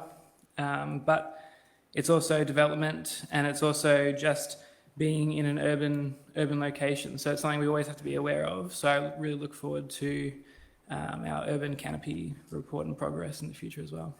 Thank you. Councillors, do I have any other reports or questions? Councillor Andrew Conlon. Yes, thank you. I'd like to ask a couple of questions, perhaps on notice. Firstly, regarding Deep Creek Drive between Habitat Drive and Harmon Close, you may not know, but that was the white painted road several years ago, and it now looks like a permanent construction zone because most of the white has worn away except a big strip that looks like someone's gone along with a random paintbrush down the middle, and it's very unfitting for the area. And my question is, what is the plan for that particular stretch of road in terms of rectification? And my second question is in regard to an idea I've floated before, but I'd like to put it publicly, and perhaps this may require a report back to councillors, just to seriously explore the idea of having fenced off areas within parks to allow people to not only have the kids play in a playground, but next door to that have a fenced off area where dogs can run off lead. And yeah, I think that's a great opportunity rather than putting away a whole slab of area for dogs off lead or making it really impractical for people to control their dogs. They're not supposed to be within, I think, 15 metres of a playground, which is almost impossible for the dogs I know. So yeah, I think there's an opportunity there to explore that and to give people a lot better amenity. Thank you. Thank you, Councillor Conlon, for your questions. I'll pass those to the CEO to answer. Yeah, I think we'll take both of those on notice if that's okay, Councillor, and come back to you. Councillors, do I have any other reports or questions? Councillor Stephen Mayne. Yes, a brief report, then a question. So I was up at Domini Reserve in Park Orchards on Saturday. It was a glorious sunny day and saw Park Orchards Footy Club beat Doncaster in the highest level local derby that we'll see in the local footy this year in front of, there must have been 500 people there. I may be really proud that the new netting was up, the clubhouse facilities were humming. They were working with St Anne's, the primary school, to manage the parking. You didn't have to pay to get in. Park Orchards had a big win. And the statistic that amazed me that the former president, Stephen Harrington, told me was that of the 24 Park Orchards players playing in the second highest division in senior footy, so this is a very high standard footy, 22 of their 24 players came through their junior club. I remember 10 years ago, they came in here and they said, we want to start a senior club. We've just won the under-19s or whatever it was. We want to start a senior club. We want to start in E grade and we want to try and get into A grade. And a decade later, they've just had 2 seasons in A grade. Now they've come down to B. But it is a phenomenal performance. And it's like a country town up there. The footy club is at the heart of it. everyone comes out to see people they've grown up with, they've played with, and these are now big, strong young men playing a very high level of football. And all the other clubs in that league, there'd be less than half the players would have come from through their junior ranks. So I think it's a really great tribute to all those who've built that community club up there. And my question to the CEO is, have we bought any properties recently, Mr. CEO? Thank you for the question, Councillor. I might hand that one over to the Director of City Planning to answer. Thank you, Councillor Main, for your question. We have signed a contract of sale for a property recently at 34 Clay Drive in Doncaster. That property is due for settlement on the 24th of June 2024. Thank you. Are there any other councillor reports or questions? Councillor Michelle Kleinert. Just to report, Madam Mayor, last week was National Volunteers Week, and so just want to say thank you for the opportunity that many of us councillors went to for various celebrations. Prior to COVID, there was approximately 20,000 volunteers in the City of Melbourne with a population of 126,000. That's a very, very high volunteerism, which just benefits thousands and thousands of people from sporting clubs. Pretty much nearly most of the stuff that we endorsed tonight, there was touch points of volunteers that were and are affected every day. And just as a wonderful thanks to the Aero Modellers who celebrated their 50 years. It was especially nice considering a couple of years ago for some of us who were on council, there was the potential of that being eaten and taken away, that parcel of land, when we had a fight with Burundara, but that's another storyline that I'm sure Councillor Main will share one day. But it's wonderful that they were still there, flying planes. Many of us got to fly planes, and gosh, it's such a buzz, I tell you. Fantastic. So it's just lovely.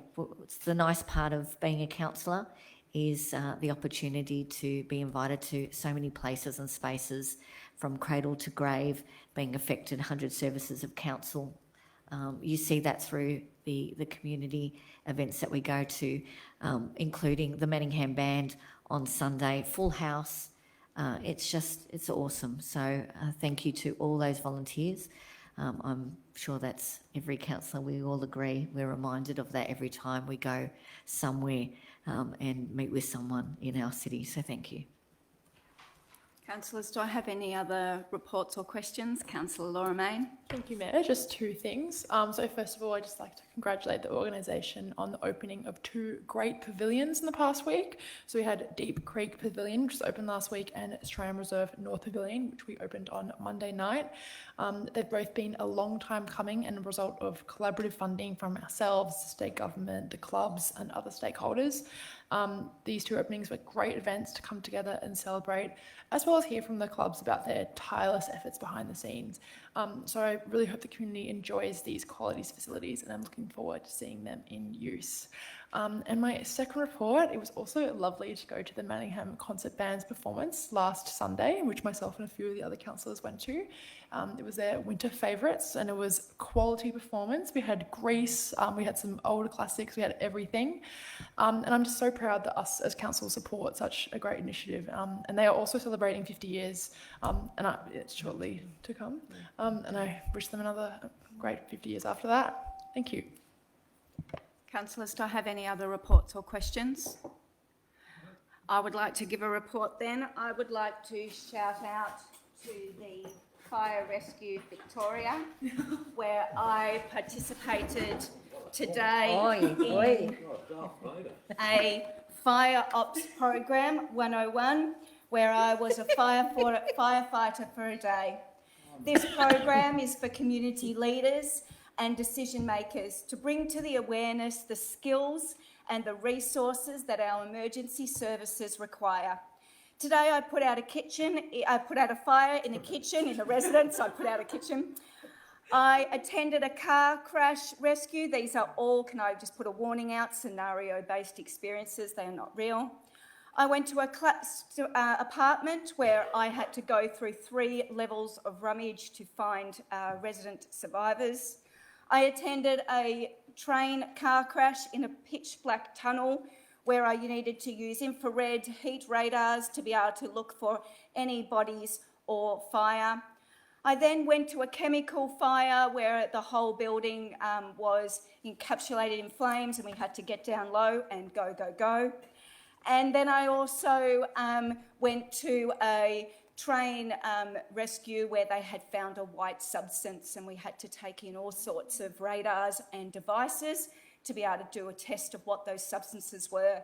We were washed down in water, we experienced flames, and what we do have to say is our emergency services, no matter what service they belong to, are very skilled in all sorts of rescue, in life-saving techniques, and our resources and the support is so valuable, and I'm very proud of Manningham Council for being able to provide support for our Manningham emergency services. Thank you. Madam Mayor, that's like a whole series of Fireman Sam.